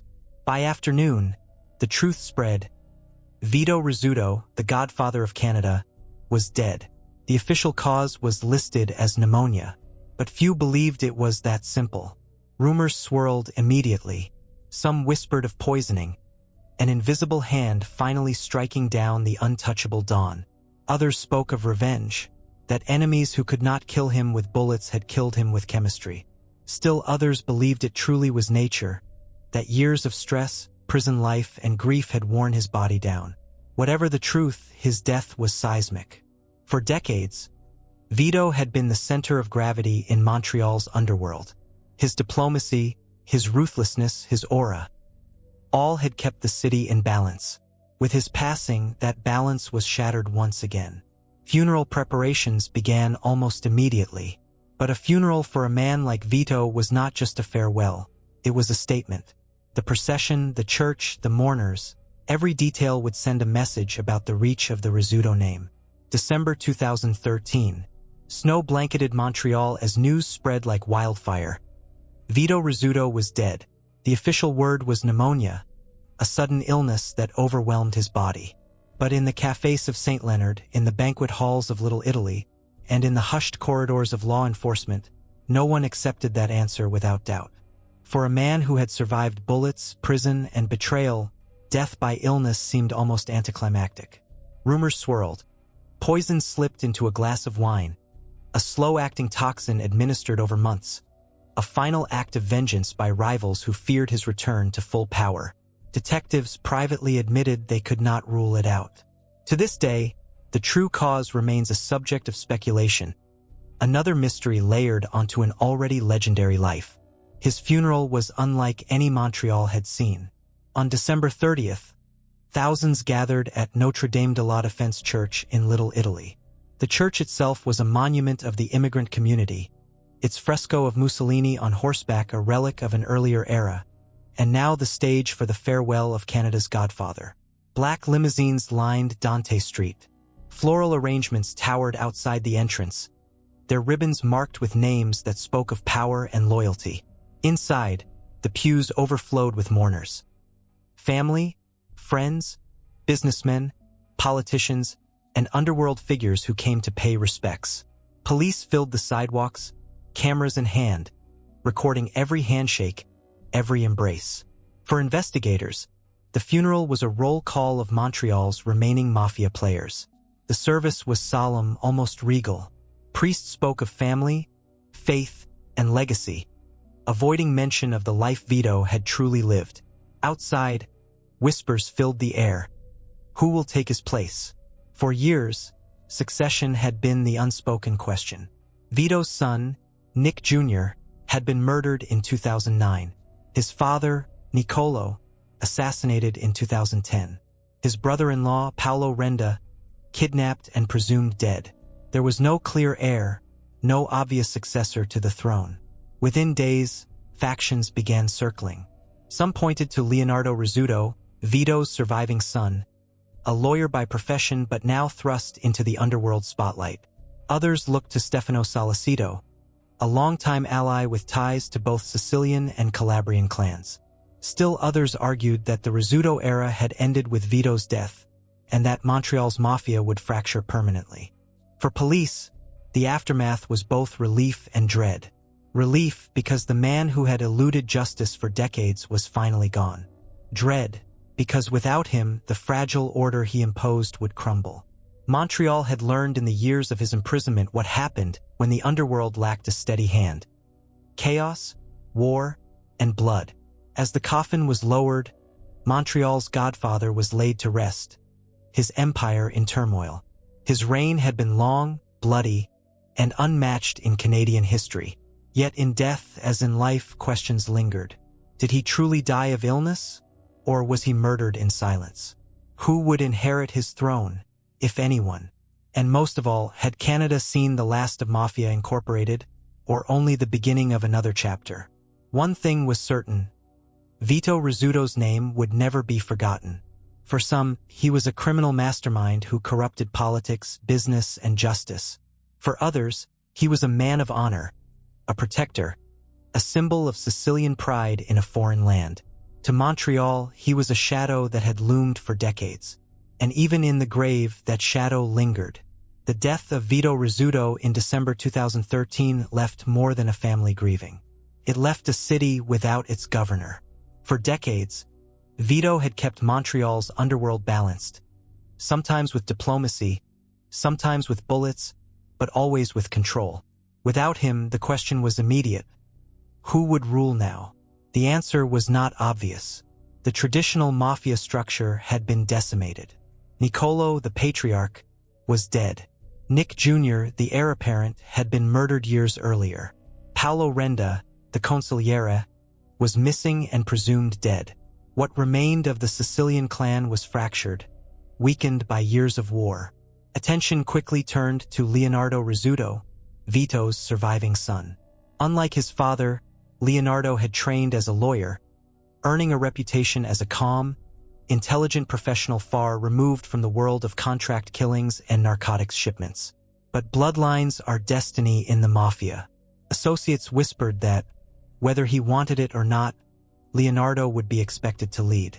He was not alone. At his side was Stefano Salicito, a longtime ally of the Rizzuto family. Stefano was the son of Vincenzo Salicito, a veteran mafioso with deep ties to both Montreal and Italy. Together, Leonardo and Stefano formed what police would later call a tandem leadership, a partnership that sought to keep the Sicilian faction alive. But theirs was not a coronation. It was a struggle. The Calabrian faction, long resentful of Sicilian dominance, saw opportunity. They had already tasted blood during the Mafia War that erupted while Vito was imprisoned. With him gone, they pushed harder, aligning themselves with street gangs, bikers, and businessmen eager to claim a piece of the empire. Meanwhile, street-level gangs were no longer satisfied playing supporting roles. Haitian crews, Montreal North gangs, and independent drug traffickers began asserting themselves.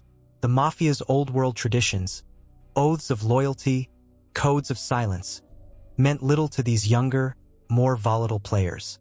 They cared for money and power, not hierarchy, and they were willing to fight for it. The result was chaos. Between 2014 and 2016, Montreal saw a surge of shootings, bombings, and assassinations. Restaurants tied to mafia interests were torched. Drug dealers suspected of siding with the wrong faction were gunned down. In some cases, gunmen missed their targets and hit bystanders, leaving ordinary Montrealers shaken. The days of quiet, calculated mafia violence seemed gone. Police described the situation as fragmented warfare. The old Sicilian dominance had died with Vito, and what replaced it was a battlefield of factions.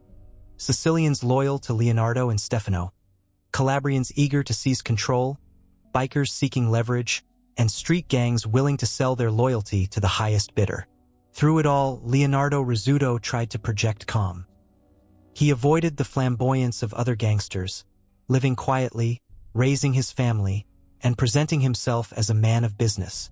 But investigators believed he was deeply involved in rebuilding the family's networks, using his skills as a lawyer to shield operations behind layers of legality. Stefano Salicito, on the other hand, was less discreet. Police wiretaps suggested he boasted openly of his position, reminding rivals that he carried the blessing of the Rizzuto name. Together, the pair became the de facto heads of what remained of Mafia Inc. But their rule was fragile and everyone knew it.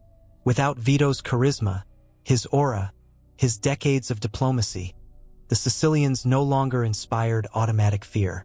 Rivals saw them as vulnerable. And in Montreal's underworld, weakness invites blood. By 2015, police intelligence painted a clear picture. Montreal's mafia no longer had a single godfather, but investigators believed they knew who was trying to act like one. Nicolo Rizzuto and Stefano Salicito had emerged as the heads of what remained of the Sicilian faction.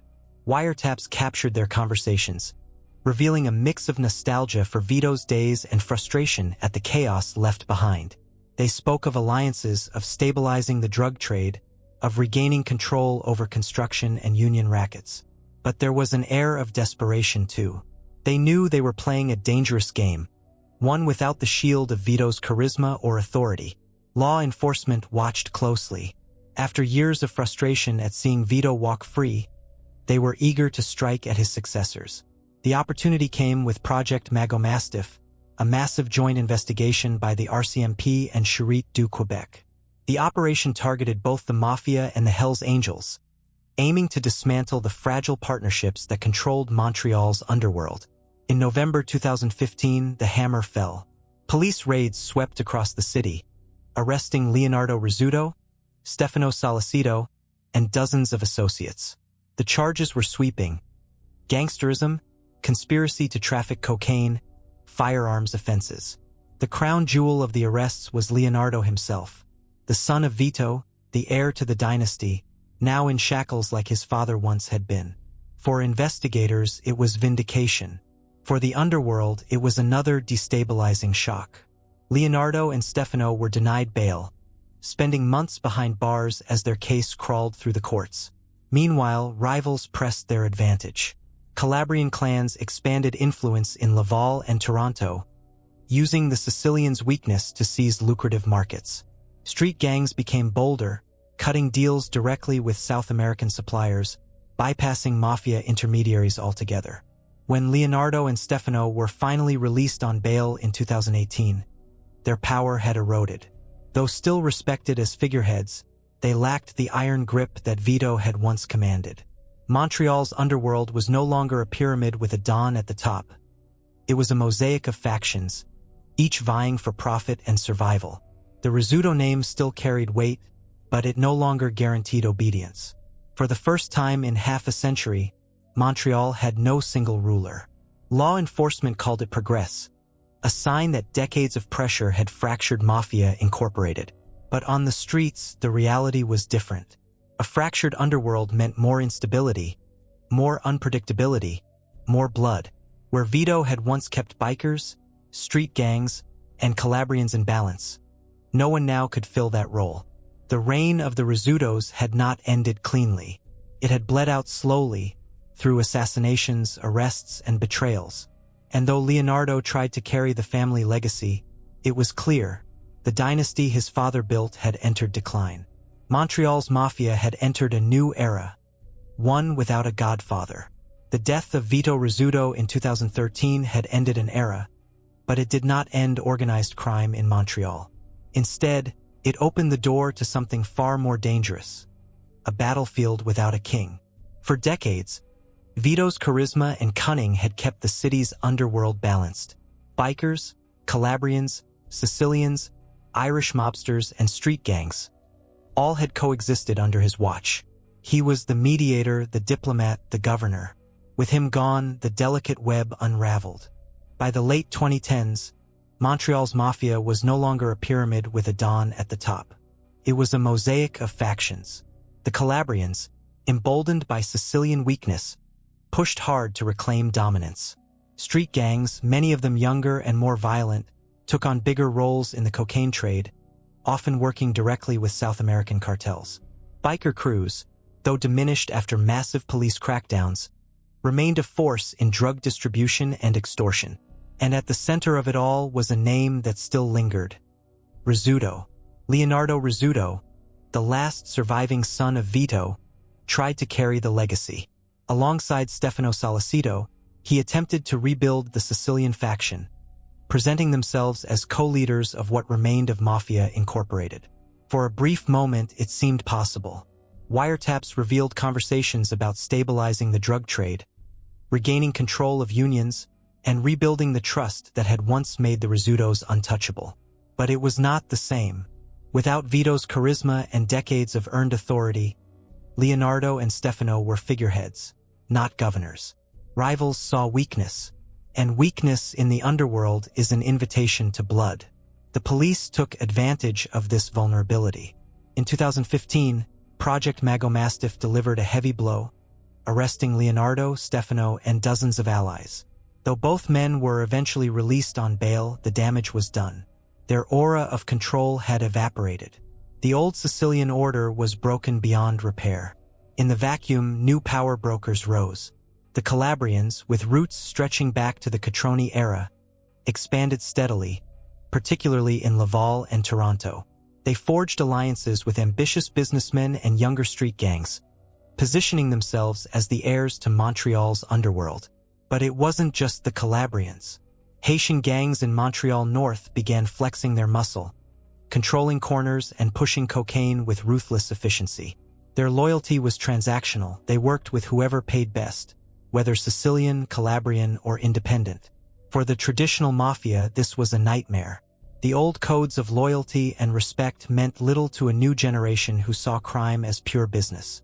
Meanwhile, the Hells Angels, weakened but never gone, continued to hold influence in narcotics distribution.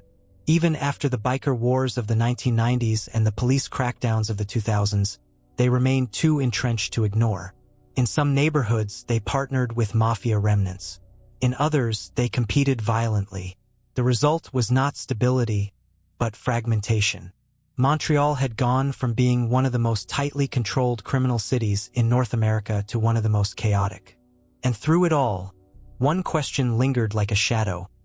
Could anyone ever truly replace Vito Rizzuto? By 2017, it was clear. The Rizzuto dynasty was a shadow of its former self. The days when a single Don could keep Montreal's underworld in balance were gone. What remained was violence, targeted, constant, and unpredictable. Leonardo Rizzuto and Stefano Solicito tried to project strength. They appeared together at social clubs and restaurants, sending signals that the Sicilian faction was still alive. But every public appearance carried risk. Rivals watched, waiting for an opportunity. That opportunity came in October 2016, when a black SUV opened fire on Solicito's car as he drove through Laval. Bullets tore into the vehicle, but Stefano survived by sheer chance. Police called it a miracle. Rivals called it unfinished business. The message was clear. The Sicilians were no longer feared. Even their leaders could be ambushed in broad daylight. The pressure only grew. In March 2019, Leonardo himself was the target. Gunmen opened fire on his car in Laval, riddling it with bullets. Like Solicito before him, he survived, but the attempt exposed just how precarious his position had become. The son of Canada's Godfather, once untouchable, was now hunted prey. Meanwhile, the Calabrian faction pushed harder. With deep roots in Ontario and connections to the 'Ndrangheta in Italy, they had resources the fractured Sicilians could no longer match. They forged alliances with street gangs and entrepreneurs in the drug trade, consolidating power in key neighborhoods. To many observers, it looked like history repeating itself. The Calabrians, toppled in the 1970s, were clawing their way back. But the Calabrians were not alone. Street gangs, many of them younger and more violent, were no longer content to serve as muscle. They controlled corners, dealt directly with South American suppliers, and demanded bigger cuts. Their loyalty shifted constantly, purchased by whoever paid best. This erosion of hierarchy horrified mafia traditionalists. The codes of omerta, the rituals of respect, these meant nothing to a new generation that saw crime as business, not tradition. The Hells Angels, too, remained a force. Though their leadership had been gutted by police operations, their networks were intact. They supplied drugs, enforced debts, and maintained a quiet but lethal presence in the background. In some cases, they allied with Calabrians. In others, they clashed violently with upstart street crews. By the end of the decade, Montreal was no longer ruled by a single empire. It was a patchwork. Sicilian remnants, Calabrian ascendants, biker networks, Haitian and street gangs, each carving out territory, each waiting for the next opportunity. For the public, the effect was chilling. Gunfire in residential streets, firebombed businesses, brazen daytime hits, all reminders that the city's underworld was fractured and unstable. Police described it as permanent volatility. The days of Vito's diplomacy were gone, and with them the golden age of Mafia Inc. The dawn of the 2020s found Montreal's Mafia in a condition unthinkable just a decade earlier. Once the jewel of North America's Italian underworld, stable, profitable, and tightly controlled under Vito Rizzuto, it had become fractured, contested, and overshadowed by new global forces. At the center of it all was Nicolo Rizzuto. Though quiet by nature, more lawyer than mobster, Nicolo had been thrust into a role he never fully seemed to embrace.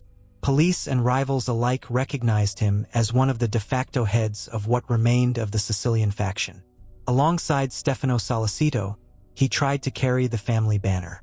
But unlike his father, Nicolo lacked both the fear and charisma that made obedience automatic. His leadership was constantly tested. Assassination attempts had nearly killed him in 2019, and he lived under the shadow of constant surveillance. Rivals sensed weakness. Allies wavered. Even among the Sicilians, loyalties splintered. Some backed Nicolo out of respect for his father's legacy. Others quietly drifted toward Calabrian clans or independent crews who promised bigger profits. The Calabrians, meanwhile, had only grown stronger. With roots in the global 'Ndrangheta, they enjoyed an advantage the Sicilians could no longer match: access to cocaine at the source. Colombian and Mexican suppliers trusted Calabrian brokers who controlled entire ports in Italy and Western Europe. For Montreal, that meant the Calabrians could move product faster, cheaper, and in greater volume. In the drug economy, they were becoming indispensable. But the underworld of the 2020s was no longer just an Italian affair. Mexican cartels were now major players, pushing massive quantities of cocaine and synthetic drugs into North America. Their reach extended into Canadian ports, where corruption and sheer volume made shipments difficult to police. Local gangs began dealing directly with cartel emissaries, cutting out traditional mafia intermediaries. This erosion of mafia dominance was compounded by the rise of synthetic drugs: fentanyl, methamphetamine, ecstasy.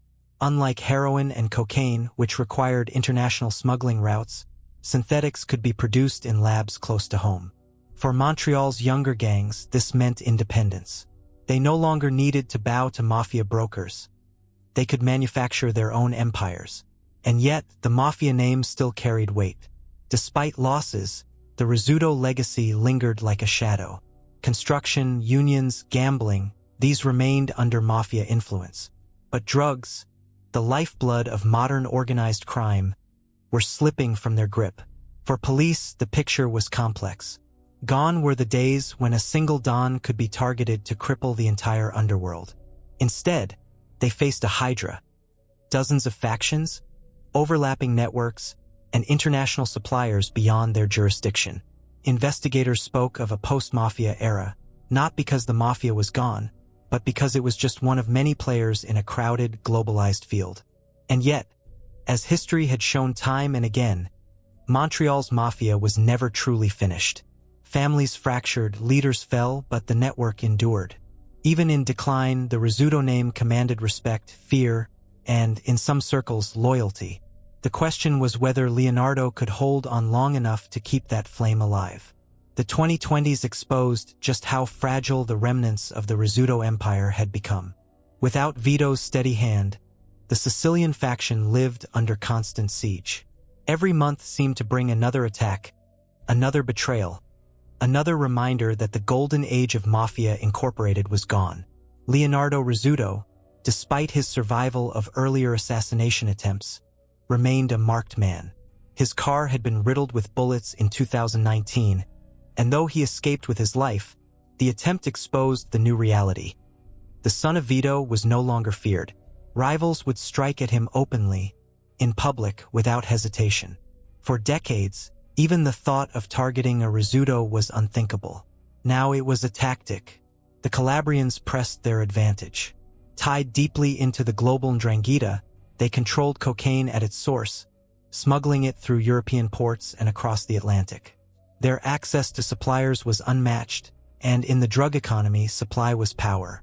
Street gangs, Haitian crews, and independent traffickers all preferred to deal with the Calabrians, not out of loyalty, but because the product was cheaper, faster, and more reliable. For the Sicilians, this was a devastating shift.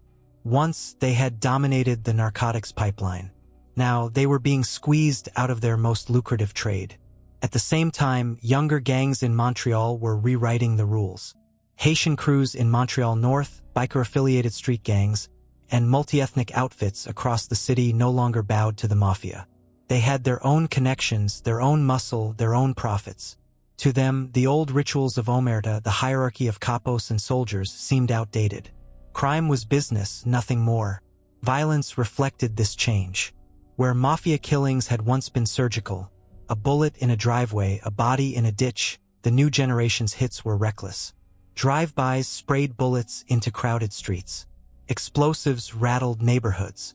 Innocent bystanders were increasingly caught in the crossfire. For the public, it felt like Montreal had lost even the discipline of the old mafia wars. Meanwhile, law enforcement watched the transformation with mixed feelings. On one hand, the decline of the Sicilians meant the end of a dynasty that had once seemed untouchable. On the other, fragmentation meant unpredictability.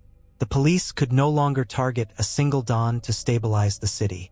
Instead, they faced a web of gangs, each smaller but collectively more volatile.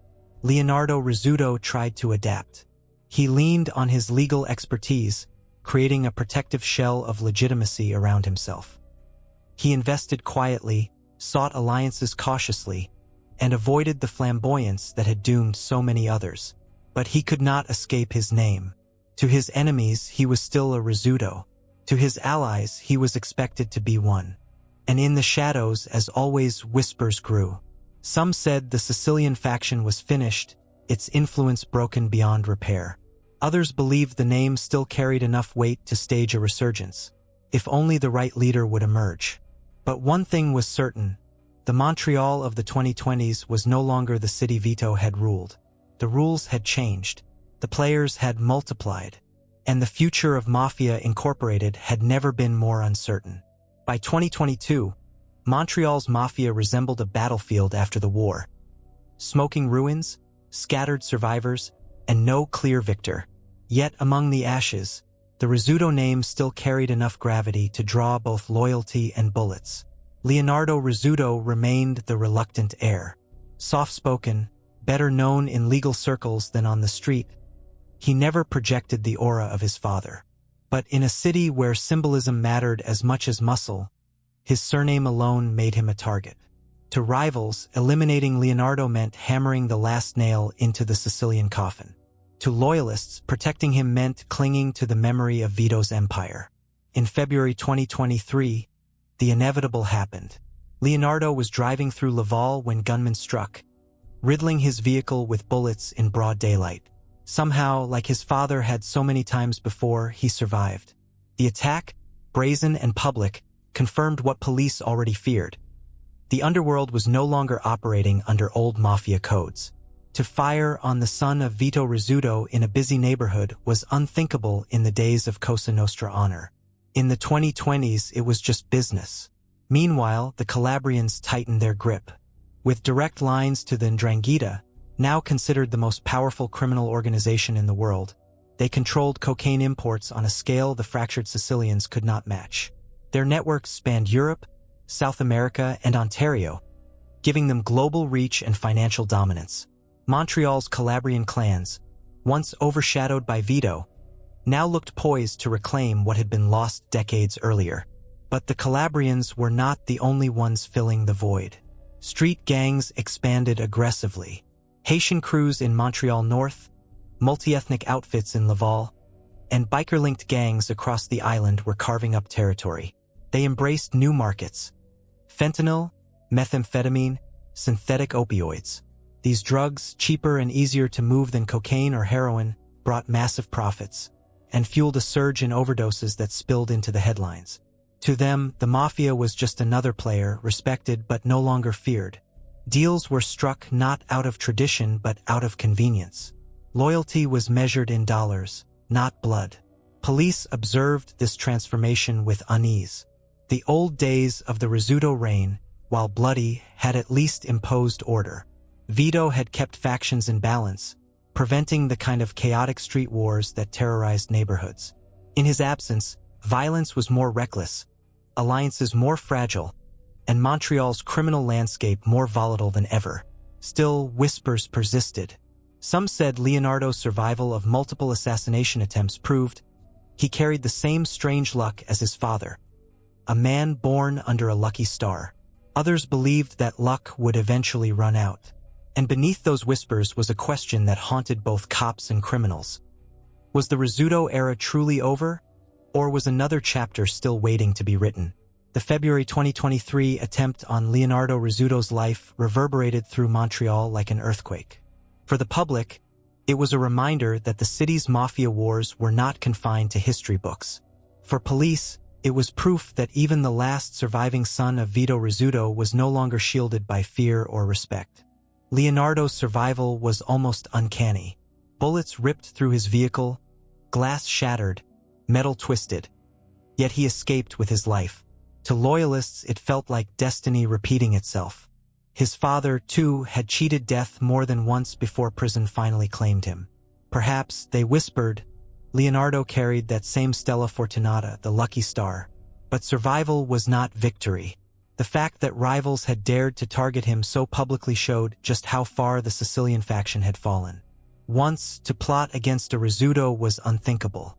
Now, it was a calculated gamble, and one that enemies believed they could get away with. The Calabrians moved quickly in the aftermath.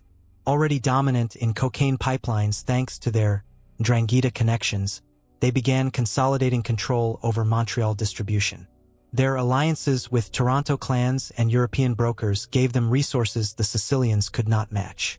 Where the Rizzutos once taxed every shipment, the Calabrians now dictated the terms. Street gangs and biker factions filled in the cracks. Haitian crews, Dominican traffickers, and biker-affiliated groups took over corners and neighborhoods once firmly in mafia hands. They cared nothing for heritage or tradition, only profits. For them, the mafia's decline was an opportunity. They worked with whoever could guarantee supply, whether Calabrian, cartel, or independent. Even law enforcement acknowledged the shift. Veteran investigators who had spent decades chasing the Rizzutos admitted that the mafia era of Montreal was over. The underworld had become too global, too fragmented, too diverse to be ruled by a single don. One RCMP officer put it bluntly, "We don't have a godfather anymore. We have a boardroom of criminals, each running their own business." Yet the Rizzuto name refused to vanish. Even weakened, it still commanded a strange reverence. In Little Italy cafes, old men still lowered their voices when speaking of the family. Among younger criminals, the Rizzutos were remembered as legends, men who once made Montreal one of the most tightly controlled mafia cities in the world. But legends don't stop bullets. Leonardo remained alive, but vulnerable. His enemies were emboldened, his allies uncertain, his power limited. The Sicilian dynasty his father had built was now more symbol than substance. Still, in Montreal's underworld, one truth always lingered. Nothing is ever truly finished. Families fall, factions fracture, leaders die, but the mafia adapts, shifts, reemerges. The question, as 2023 drew to a close, was whether the Rizzuto name still had enough strength left for a resurgence, or whether history had finally closed the book on Mafia Inc.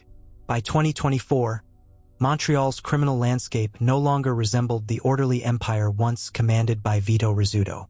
What had been a dynasty was now a battlefield divided among factions, cartels, and gangs. The Sicilian Mafia, though not erased, was no longer the unquestioned power. Leonardo Rizzuto's survival after the 2023 assassination attempt was remarkable, but survival did not equal dominance. His role was symbolic, a reminder of the Rizzuto name, a shadow of the family's former glory. In practice, his influence was limited. He had loyalists, yes, but nowhere near the army of soldiers and associates his father once commanded. The real strength lay elsewhere. The Calabrians, firmly tied to the global 'Ndrangheta, were now the most powerful Italian network in Canada. Their grip on cocaine pipelines was ironclad. From Colombian suppliers to European ports to Canadian cities, their system was efficient, ruthless, and profitable. Unlike the Rizzutos, who had relied on diplomacy and Montreal's dominance, the Calabrians thrived on international reach. But even they were no longer uncontested. Mexican cartels had become unavoidable players. Their influence was felt not only in cocaine shipments but also in synthetic drugs, fentanyl, meth, counterfeit pills. These products, cheap to make and devastatingly addictive, flooded Canadian streets. Street gangs across Montreal, eager for independence, aligned directly with cartel emissaries. The Mafia, once the middleman of every deal, was often bypassed entirely. For Montreal street gangs, this was liberation. No longer dependent on Sicilian or Calabrian brokers, they built their own empires. Haitian crews dominated certain neighborhoods. Multi-ethnic gangs in Laval and Montreal North took over distribution chains. Violence became more reckless, alliances more temporary. The old codes of silence replaced with raw opportunism. To law enforcement, this was both a success and a nightmare. The old mafia was weakened, yes, but order had collapsed with it. Instead of targeting a single don, investigators now faced a swarm of smaller networks, harder to monitor, harder to predict, and often more violent. In this new landscape, the mafia adapted but could not dominate. The Rizzutos leaned on construction, unions, and traditional rackets.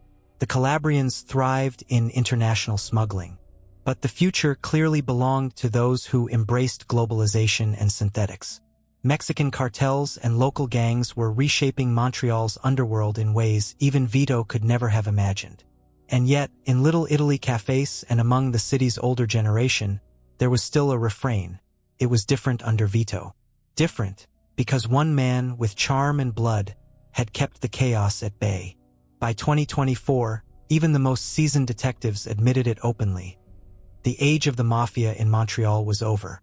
Not gone, not erased, but diminished, transformed into one of many players in a crowded and chaotic field.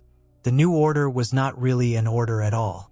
It was a fragile equilibrium of competing forces. The Calabrians, ascendant through their global Ndrangheta ties, with near-monopoly control over cocaine imports. Mexican cartels, flooding Canada with both cocaine and synthetics, reshaping the very economy of crime. Street gangs, emboldened and independent, dealing directly with cartels and seizing control of local distribution. Biker factions, still entrenched in drug sales and extortion, their influence quiet but persistent. The Sicilian remnants, led symbolically by Leonardo Rizzuto, more figurehead than Don, kept alive by name and nostalgia rather than sheer power. Police began calling it a post-mafia era. The pyramid structure of Cosa Nostra, boss, underboss, capos, soldiers, had given way to networks, alliances, and shifting loyalties. A hit could come from anywhere, alliances could flip overnight, and no single figure could impose order the way Vito once had. And yet, the Rizzuto name refused to vanish. Even weakened, it lingered in Montreal's psyche. To older Sicilian families, it remained a point of pride, the immigrant dynasty that once bent the city to its will. To younger gangsters, it was legend, a reminder that one man could dominate police, rivals, and politics all at once. And to the public, it was myth, the Godfather of Canada, whose story blended fact, rumor, and cinematic aura. But history had moved on. Drugs had changed. Borders had blurred. Power had globalized. The men in tailored suits who once toasted in Little Italy cafes had been replaced by cartel emissaries and street bosses who carried iPhones instead of omerta. Still, when detectives look back at the blood-soaked history of Montreal's underworld, one truth stands above all. No clan ever ruled with the reach, wealth, and aura of the Rizzutos.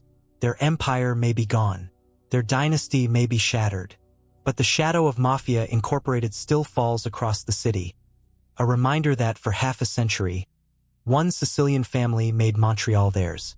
When people think of the Mafia, they often think of gunmen in back alleys, or bosses whispering in smoky social clubs. But the true power of the Rizzuto clan was never just in violence.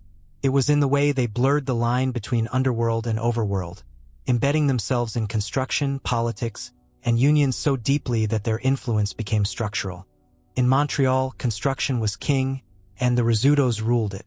For decades, contractors who wanted lucrative public projects, bridges, highways, apartment towers, often had to pay a tax to the mafia. It wasn't just about envelopes of cash.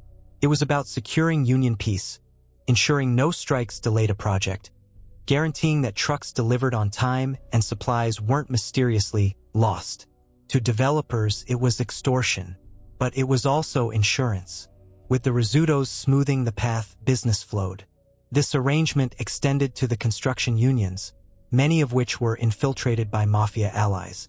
Foremen who refused to cooperate found their sites vandalized. Trucks were burned, equipment stolen. Those who played along, however, enjoyed calm and profits. It was an invisible hand that guided Montreal's skyline, a shadow partnership between mobsters and builders that lasted decades. The clan's influence also reached into politics. Though rarely proven in court, whispers of mafia ties haunted municipal leaders. Investigations suggested that city contracts were steered toward companies with mafia connections. Fundraising events, banquets, and backroom meetings blurred the line between elected officials and underworld figures.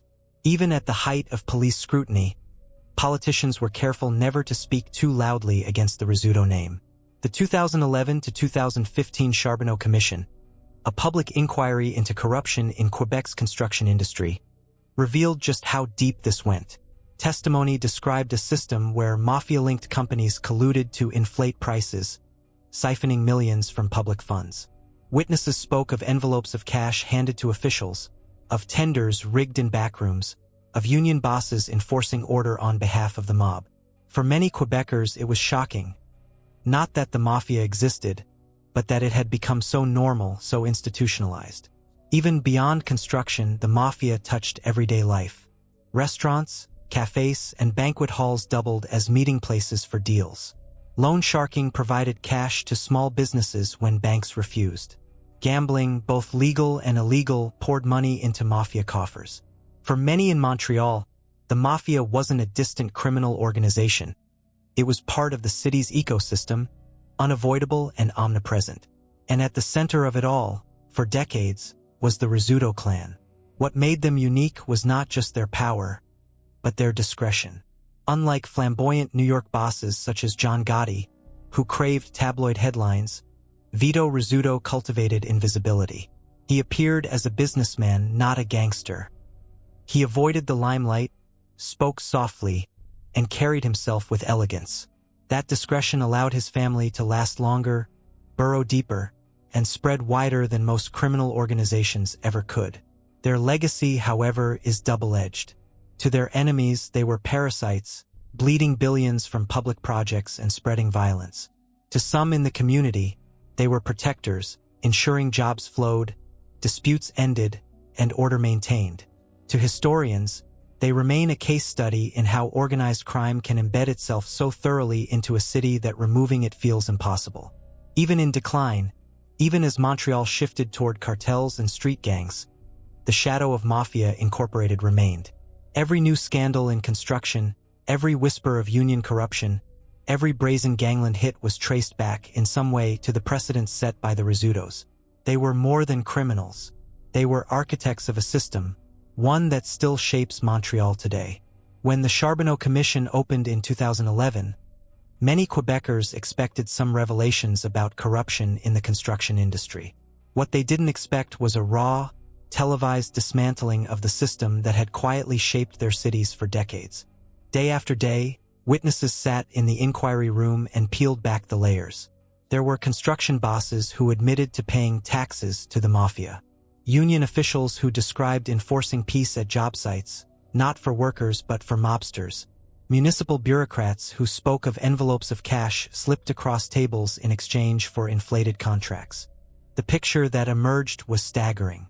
Public projects, bridges, roads, waterworks were routinely rigged. Contractors colluded to fix bids, ensuring mafia-linked companies always won. Costs ballooned, taxpayers paid the difference, and the extras flowed back into mob coffers. Police estimated that billions of dollars had been siphoned this way, quietly funneled from public budgets into private pockets. And always, in the background, there was the Rizzuto name. Testimony described how Nicolo and later Vito Rizzuto had positioned themselves as the invisible guarantors of the system.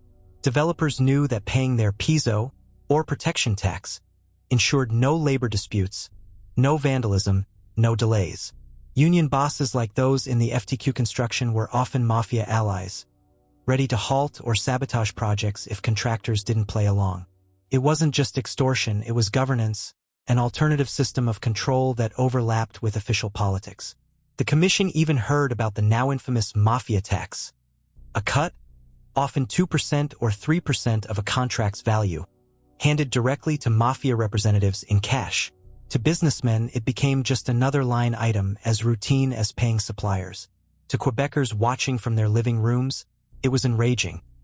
Their bridges crumbled, their streets cracked, and all the while millions were disappearing into mafia pockets. The impact of these revelations was seismic. Politicians fell. Mayors resigned. Public trust in institutions, already fragile, collapsed further.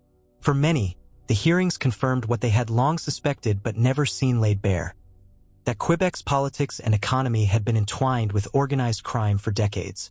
And yet, in a strange way, there was also nostalgia. Some contractors admitted quietly that working under mafia oversight had a certain efficiency. Jobs were protected. Strikes were prevented. Disputes were settled quickly. One witness even remarked, "When Vito was around, things ran smoothly. Expensive, yes, but smooth." That paradox, mafia as both parasite and stabilizer, defined their legacy. They bled the system, but they also made it function. They corrupted politics, but they also imposed a kind of order. To law enforcement, this duality was maddening. To historians, it became the defining feature of Mafia Inc. The Charbonneau Commission ended in 2015, but its effects lingered. Dozens of criminal charges followed. Reforms were promised. Oversight increased. But many Quebecers doubted the system had truly changed. After all, the mafia was not just about men with guns. It was about relationships, influence, and invisible taxes. Those don't vanish overnight. Even as the Rizzuto family declined, the echoes of their reach lived on in every construction site, every whispered deal, every rigged contract. Their empire may have crumbled, but the structure they built, the blending of mafia, unions, and politics, left a mark on Quebec that will not easily fade. The story of the Rizzutos cannot be told within the borders of Canada alone. From the very beginning, their strength came from connections, blood ties, marriage ties, and criminal alliances that spanned continents. Montreal may have been their kingdom, but their empire was global. The roots lay in Sicily, in the rugged towns of Cattolica, Heraclea, and Siciliana. It was there that families like the Rizzutos, Caruanas, and Contreras wove themselves together through marriages and shared bloodlines. These weren't just family bonds. They were strategic alliances, cementing loyalty across generations. By the mid-20th century, these Sicilian clans had already established reputations as smugglers, money movers, and power brokers. When Nicolo Rizzuto emigrated to Canada in the 1950s, he didn't leave Sicily behind. He carried it with him, bringing not only his own bloodline but a network of allies who would become crucial to the rise of Mafia Incorporated. Montreal was their home base, but Sicily remained their anchor. The second pillar of their empire was Venezuela. In the 1970s and 80s, Caracas became a hub for exiled Sicilian families, including the Caruana clan. To outsiders, they were respectable businessmen, owning hotels, nightclubs, and shipping companies. In reality, Venezuela was a staging ground for international drug trafficking. Its ports moved shipments from Colombia into Europe and North America. Its banks laundered the proceeds. And through it all, the Rizzuto clan maintained a presence, bridging Montreal's demand with South America's supply. It was in this context that the Rizzutos became key players in what investigators dubbed the Pizza Connection, the vast heroin pipeline of the 1970s and 80s. Heroin refined in Sicily was shipped through Montreal and distributed via pizzerias in New York and across the United States. Billions of dollars flowed through the network, fueling both the Sicilian Mafia in Italy and their cousins in Canada. Later, as heroin gave way to cocaine, the Venezuelan connection became even more important. Colombia's Medellin and Cali cartels needed routes north. The Rizzuto-Caruana alliance provided them. Montreal's port became a critical gateway, its docks a sieve through which tons of narcotics slipped past customs. But the reach didn't stop there. The clan had tentacles in Italy's mafia wars, particularly in the 1980s, when violence tore through Palermo. Allies of the Rizzutos, like the Contras, were indicted in Italy for drug trafficking and mafia association. Warrants crossed oceans, but extraditions proved difficult. Montreal became a refuge for Sicilian bosses fleeing Italian crackdowns. Canada, with its slower legal system, was safer ground. Meanwhile, money laundering flowed through Switzerland, Luxembourg, and Caribbean havens. Dirty cash from narcotics was scrubbed through shell companies, real estate, and offshore accounts. By the 1990s, Mafia Incorporated resembled less a gang and more a multinational corporation. Its boardrooms were in Montreal, but its operations spanned the globe. Police investigations in Canada, Italy, and Venezuela all confirmed the same thing. The Rizzutos were not simply Canada's mafia family. They were an international node in a global criminal confederation. And that global reach, that ability to operate seamlessly across borders, was what made them so powerful and so hard to dismantle. The Rizzuto empire wasn't just built on power, it was built on resilience. Each time police launched a new offensive, the family absorbed the blow, adapted, and carried on. To law enforcement, it was maddening. To the Rizzutos, it was proof that they were untouchable. The first serious efforts came in the 1970s with the SICO Commission, Quebec's public inquiry into organized crime. Wiretaps captured candid conversations between Paolo Violi and Nicolo Rizzuto, revealing mafia feuds and drug deals to the public for the first time. Canadians, shocked to hear mobsters plotting in their living rooms via television broadcasts, finally grasped the scale of the mafia's presence. But despite the publicity, few convictions followed. The Rizzutos walked away, their legend intact. In the 1980s and 1990s, the RCMP mounted several large-scale investigations into drug pipelines, especially the massive hashish and heroin shipments linked to the Sicilians. Operation Compote and others documented tons of narcotics moving through Canadian ports. Surveillance and wiretaps painted a picture of a mafia family with international reach. Yet, time and again, the cases collapsed. Key evidence was ruled inadmissible, juries hesitated, and witnesses recanted out of fear. The most dramatic failure came in Newfoundland in the late 1980s, when Vito was accused of orchestrating a 16-ton hashish import. The trial ended in acquittal, another notch in his reputation as the Teflon Don of Canada. To the public, it looked as though the mafia had more staying power than the courts. In the 2000s, police tried again, this time with Project Colisée, the largest mafia investigation in Canadian history. After years of surveillance, wiretaps, and infiltration, authorities struck in 2006, arresting more than 90 suspects tied to the Rizzuto clan. The operation revealed the full scope of Mafia Incorporated: control over construction, unions, gambling, and narcotics. For a moment, it looked like the end. But even Colisée, despite its scale, failed to deliver the killing blow. Many convictions were secured, but sentences were short, plea deals plentiful, and the family's core structure remained intact. By the time Vito was extradited to the U.S. in 2006, the Rizzutos had already begun reorganizing. South of the border, the FBI's RICO prosecutions hit harder. The 2004 indictment that tied Vito to the 1981 triple murders in Brooklyn was a rare breakthrough. With Joseph Massino and Sal Vitale turning informant, the U.S. finally had witnesses willing to testify. For once, Vito could not slip free. His 2007 guilty plea and 10-year sentence marked the first true crack in his armor. Meanwhile, in Italy, prosecutors waged their own war. The maxi trials of the 1980s and 1990s targeted Cosa Nostra, and through it, the Caruana and Rizzuto networks. Italian anti-mafia judges like Giovanni Falcone and Paolo Borsellino paid with their lives, assassinated by car bombs. Yet their work exposed the global pipelines that tied Sicily to Canada. Arrest warrants for members of the Caruana clan named Montreal repeatedly, cementing its role as a hub in international investigations. Despite these efforts, Mafia Incorporated proved Hydra-like.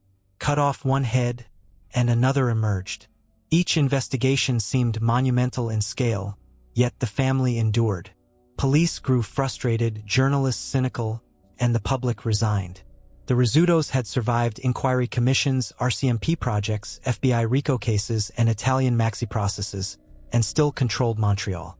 That resilience was not just luck. It was strategy, patience, diplomacy, and the careful use of violence. They killed when necessary, bribed when possible, and waited out the rest. Against law enforcement, time was often their greatest weapon. But no empire lasts forever. By the late 2000s, international cooperation was improving. Canadian police worked more closely with the FBI and Italian prosecutors. The same global networks that made the Rizzutos rich also made them vulnerable. When Vito was extradited to New York, it was proof that the walls were finally closing in. For the first time, law enforcement seemed to have the upper hand. Project Colisée remains the most ambitious law enforcement strike ever launched against Montreal's Mafia. Years in the making, it brought together the RCMP, Charité du Québec, and Montreal police in a sweeping offensive. Wiretaps captured hundreds of hours of conversations inside Mafia hangouts, including the offices of Nicolo Rizzuto and his consigliere, Paolo Renda. Surveillance tracked money flowing from gambling, construction, and drug deals. By 2006, authorities were ready. In one morning, more than 700 officers fanned out across Quebec, arresting over 90 suspected members and associates of the Rizzuto clan. Headlines declared it a crushing blow to Mafia Incorporated. For the first time, the public saw the breadth of the network. Businessmen, union leaders, accountants, and hardened killers all tied back to the Sicilian clan. The evidence was staggering. Wiretaps caught Nicolo Rizzuto demanding taxes from contractors. Others revealed loan-sharking operations, drug shipments, and money laundering schemes. Cash-counting machines seized during raids showed the sheer scale of daily profits. To many observers, it looked like the Rizzutos had finally been cornered. And yet, the aftermath told a more complicated story. Yes, convictions followed. Dozens of foot soldiers and mid-level associates were jailed. Millions of dollars in assets were seized. The arrests temporarily disrupted drug and gambling networks. But the family itself, the leadership, the structure, endured. Sentences were often reduced on appeal. High-ranking figures were released after serving only a fraction of their terms. By the time Vito was extradited to the U.S. in 2006, the Sicilians had already begun reasserting control through proxies. For law enforcement, it was a bitter lesson. A single project, no matter how massive, could not dismantle a system that was both criminal and cultural. Mafia Incorporated was not just a hierarchy of bosses and soldiers. It was a network woven into unions, construction, cafes, and neighborhoods. Arresting 90 men did not erase that. The extradition of Vito Rizzuto in 2006, however, marked a turning point. Unlike Canadian courts, American prosecutors had witnesses willing to testify. The old Mafia code of silence had cracked in New York. Men like Joseph Massino and Salvatore Vitali provided details that Canadian police had never been able to secure. For once, Vito could not rely on fear or cultural loyalty to shield him. His guilty plea in 2007 was historic, the first time Canada's Godfather admitted involvement in a mafia killing. To the FBI, it was vindication. To Canadian police, it was proof that cooperation across borders was essential. But even that victory came with limits. While Vito sat in a U.S. prison cell, Montreal spiraled into chaos. The very vacuum created by his absence triggered the bloodiest mafia war in Canadian history. Enemies struck, allies defected, and by the time Vito returned in 2012, the city was drenched in blood. For police, the irony was clear. Their greatest success, removing Vito, had destabilized the entire underworld, unleashing more violence than ever. That paradox defined the war between law enforcement and Mafia Incorporated. Every victory came with unintended consequences. Every investigation exposed the Mafia's reach, but also revealed its adaptability. By the 2010s, investigators realized the truth. They were not fighting a single man or even a single family. They were fighting a system resilient, global, and woven into the fabric of society. The Rizzutos had not beaten law enforcement through brute force. They had survived because they understood something deeper. In Montreal, as in Sicily, the Mafia was not just an organization. It was an institution, and institutions don't collapse with a single trial. For decades, the Rizzuto family operated in shadows. Yet paradoxically, they also became one of Canada's most visible criminal dynasties. Splashed across front pages, dissected in books, dramatized in television series. Their story transcended crime reports and entered the cultural bloodstream. In Montreal, their presence was woven into daily life. Locals could point to the cafes, restaurants, and banquet halls where deals were made.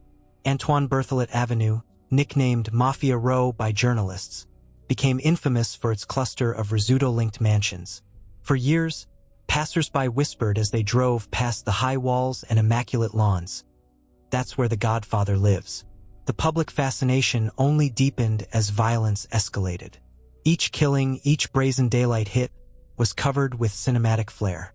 The 2010 assassination of patriarch Nicolo Rizzuto, killed by a sniper's bullet in his own kitchen, read like a scene from a gangster film. The murder of Nick Jr. in 2009, broad daylight on Decory Boulevard, felt like an echo of The Godfather, when Michael Corleone's son is targeted. For ordinary Montrealers, it was chilling and surreal. Real life imitating cinema. Media seized on this. Newspapers ran lurid headlines, often casting Vito as a Canadian Michael Corleone, the reluctant but brilliant Don who ruled with both diplomacy and ruthlessness. Television reporters staked out funerals, capturing images of limousines, dark suits, and priests blessing coffins draped in flowers.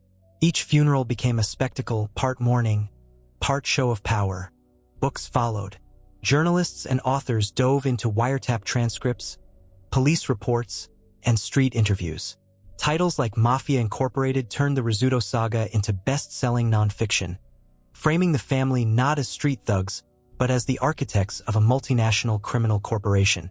Their story was not just about guns and drugs, but about power, corruption, and globalization. Eventually, the story even leapt to television. In 2020, the Canadian series Bad Blood, starring Anthony LaPaglia and Kim Coates, dramatized the rise and fall of the Rizzuto family. Though fictionalized, it drew heavily from real events: Vito's imprisonment, the assassinations of his relatives, his return and vengeance. For many viewers, it was their first introduction to the idea that Canada had its own mafia saga, as grand and bloody as anything in New York or Sicily. But beyond media fascination, the Rizzuto saga also shaped how Quebecers understood power and corruption. The Charbonneau Commission had shown that the mafia was not just about crime, it was about contracts, unions, and politics. For many, the Rizzutos became symbols of how deeply corruption could burrow into institutions. They weren't outsiders breaking in. They were insiders bending the system to their will. And in the Italian-Canadian community, the family left a more complicated legacy. Some saw them as a source of shame, a stain on decades of immigrant struggle. Others, quietly, saw them as men who had succeeded where others were shut out, who had carved power in a country that often closed doors to newcomers. Like all myths, the Rizzuto story became more than fact. It became a lens through which people interpreted loyalty, betrayal, and survival in Montreal. By the time of his death in 2013, Vito Rizzuto had already become a myth. For decades, he had lived as both man and legend, the polished businessman who also burst from a Brooklyn closet with a gun, the quiet golfer who ruled Montreal's underworld, the family man who avenged his murdered kin with ruthless precision. Media coverage amplified this duality. Journalists painted him in conflicting shades: a Canadian godfather, both charming and terrifying, urbane and lethal. Photographs showed him in fine suits, his silver hair impeccably groomed, stepping calmly into courtrooms as if he were attending a business meeting. To the public, he seemed less like a gangster than a character out of The Godfather itself. This comparison was constant. Reporters called his family Canada's Corleones. The killings of his son and father during his U.S. imprisonment echoed the tragedies of Michael Corleone's arc in fiction. His return in 2012, followed by a wave of vengeance killings, read like the climactic act of a mafia film. Life and cinema became indistinguishable. But unlike flamboyant American dons like John Gotti, who basked in headlines and paparazzi, Vito cultivated mystique. He gave no interviews, sought no spotlight. His charisma was personal, not public, felt in quiet meetings, remembered in whispered anecdotes. Associates described him as courteous, even kind, until crossed. That contrast, gentility masking brutality, only deepened his myth. For many in Montreal's Italian community, this myth carried ambivalence. Some were embarrassed, weary of seeing their heritage reduced to mafia caricatures. Others, quietly, felt a strange pride. Vito, for all his crimes, had commanded respect on an international stage. He had outplayed police, outlasted rivals, and, for a time, made Montreal the most tightly controlled mafia city outside Italy. Even in death, the myth endured.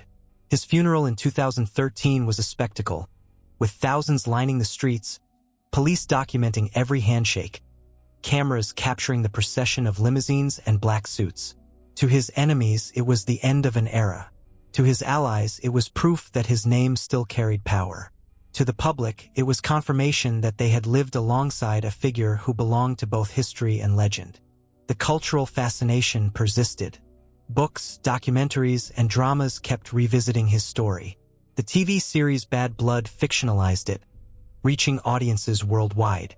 Even those who knew little of Montreal now recognized the Rizzuto name, a Canadian echo of Cosa Nostra. Yet beneath the myth was contradiction. Was Vito a ruthless killer or a reluctant peacemaker? A tyrant who ruled by fear? Or a diplomat who kept the city's underworld in balance? The truth, of course, was both.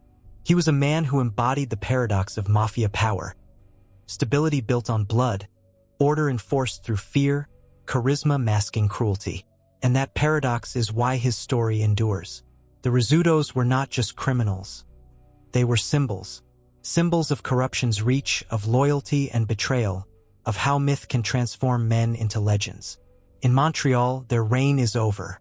But in the Canadian imagination, the name Rizzuto remains etched, not just in court records, but in the mythology of power itself. Behind the headlines, behind the court transcripts and wiretaps, there were always families. For every don in a tailored suit, there was a wife, a child, a parent who lived with the weight of choices they did not always make. The story of the Rizzutos was not only about bosses and soldiers, it was also about those caught in their orbit. Giovanna Camilleri, Vito's wife, embodied this paradox. To the public, she was a quiet figure, rarely photographed, rarely quoted, always dignified. She maintained the family home on Antoine Berthelot Avenue, raising children in an environment where wealth was abundant but normalcy elusive. She endured her husband's absences, his arrests, his trials, and finally, the murders that claimed her son and father-in-law. To friends, she was described as stoic, a woman who never complained, who carried herself with grace even as her world crumbled around her. Her children bore the weight of legacy even more directly. Nick Rizzuto Jr., Vito's eldest son, tried to straddle two worlds, legitimate business and the family name. He ran companies, appeared in newspapers as a businessman, but everyone knew who his father was. In 2009, his assassination shattered any illusion of safety. To Montreal, it was proof that not even blood ties to the Godfather could protect you. To Giovanna, it was a mother's worst nightmare, repeated when her husband and father-in-law would soon follow. Leonardo Rizzuto, the surviving son, lived another paradox. A lawyer by training, he built his reputation outside the underworld. Yet his surname pulled him back in. By the mid-2010s, police accused him of acting as co-leader of the Sicilian faction. Whether he embraced it willingly or reluctantly remains debated, but his survival through multiple assassination attempts made him both a symbol of continuity and a target of endless violence. Beyond the immediate family were the wives and children of soldiers, lieutenants, and loyalists.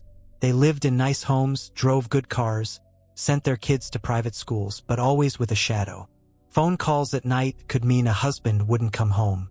Headlines could mean a father had been killed. Many lived with a strange duality. Privilege financed by fear. Loyalists like Paolo Renda, Vito's brother-in-law and consigliere, also left families behind when he vanished in 2010.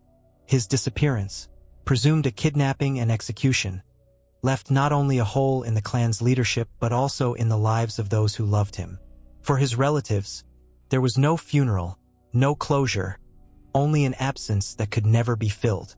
Even patriarch Nicolo Rizzuto, gunned down at age 86, left behind a family who had watched him grow from an immigrant bricklayer to the head of a dynasty. His death in the kitchen of his home, in front of relatives, was a reminder that mafia life offers no sanctuary, not even in old age. These stories reveal the personal cost of a criminal empire. The men at the top might choose the life, but their wives, children, and grandchildren lived its consequences. For them, the wealth came with grief, the power with isolation, the legacy with danger. And perhaps that is the greatest tragedy of Mafia Incorporated. That in the pursuit of empire, families built on love and loyalty were so often torn apart by betrayal and blood. While the men of the Rizzuto clan filled the headlines, the women carried the burdens silently. They were not soldiers or dons, but they were essential. They kept the homes, raised the children, maintained appearances, and often shielded families from the chaos outside.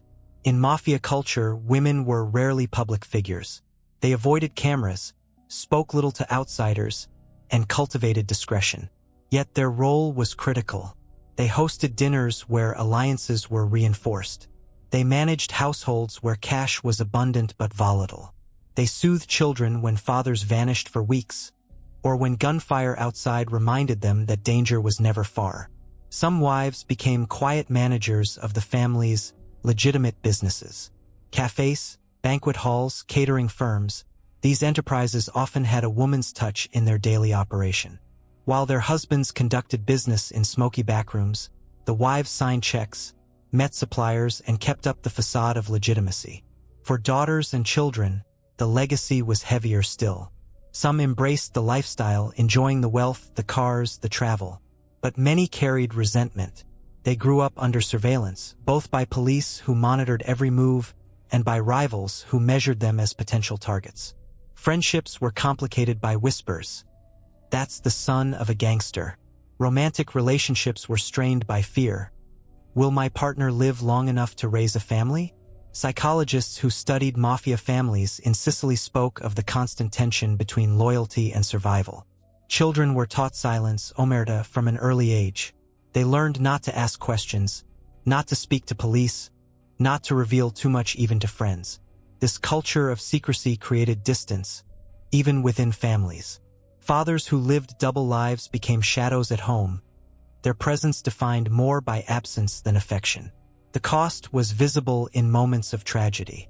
When Nick Rizzuto Jr. was murdered in 2009, his mother, Giovanna, faced cameras only once, a veil over her face, her grief palpable.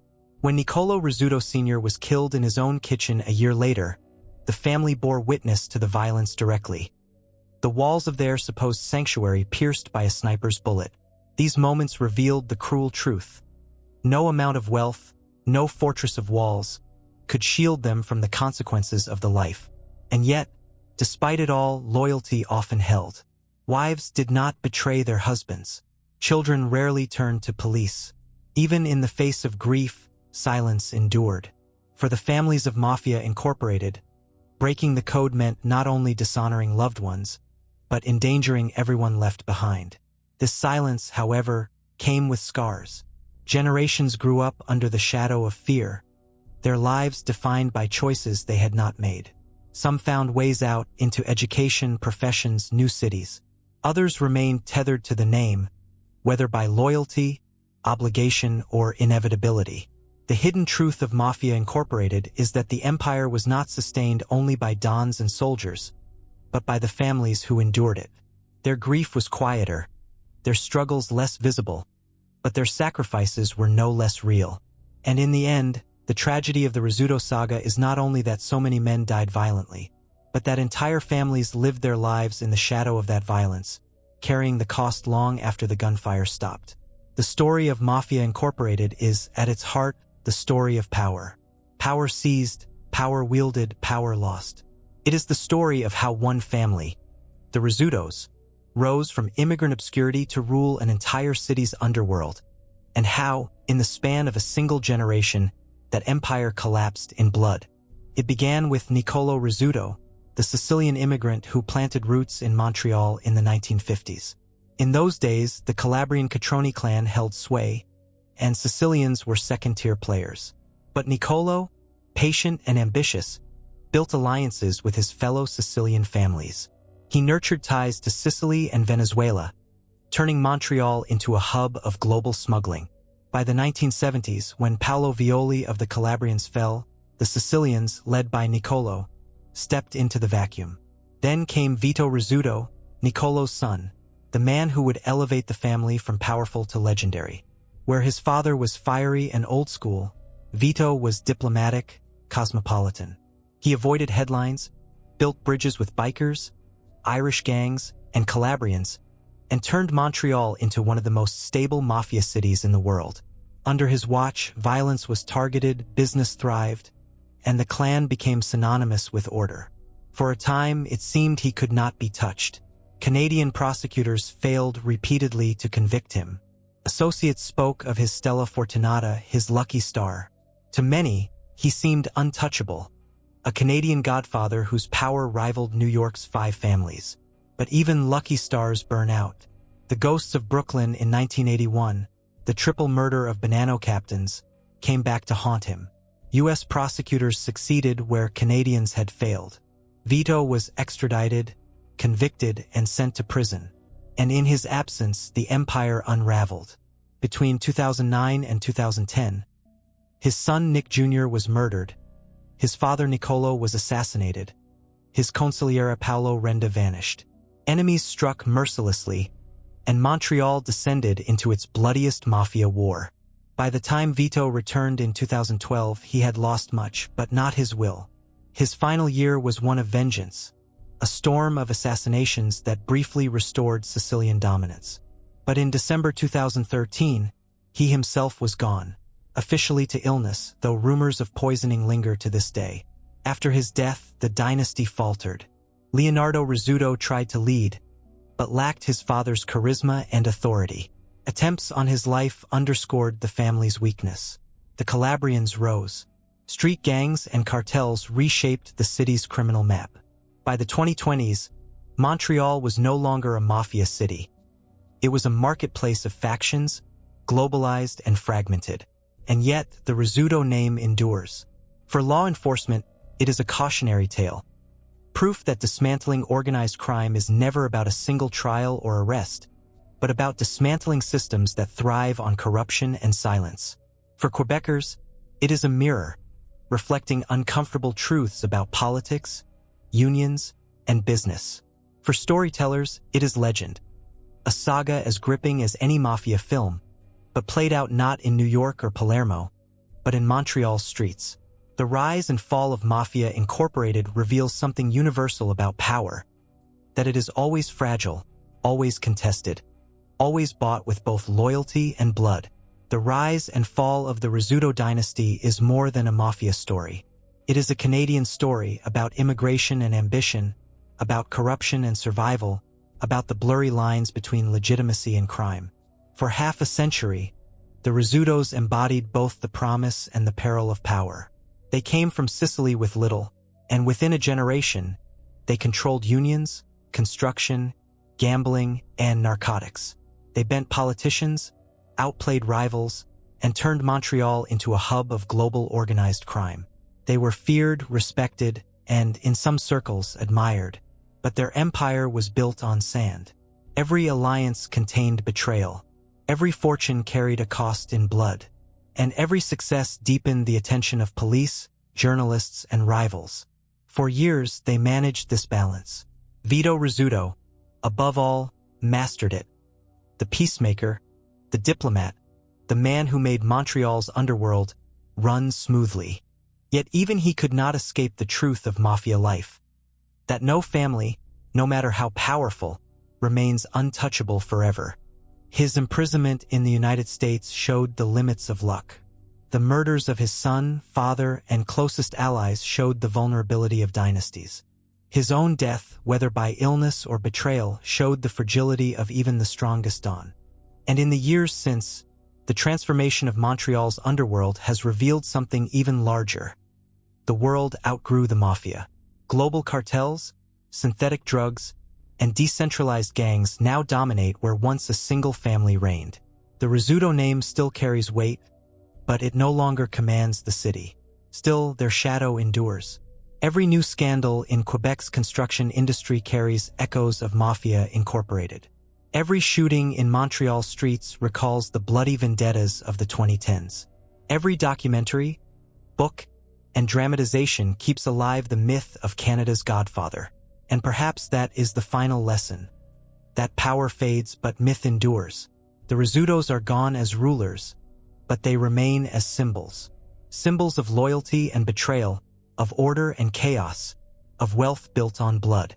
Their story is a warning that crime and corruption can embed themselves so deeply in a society that removing them shakes the very foundations.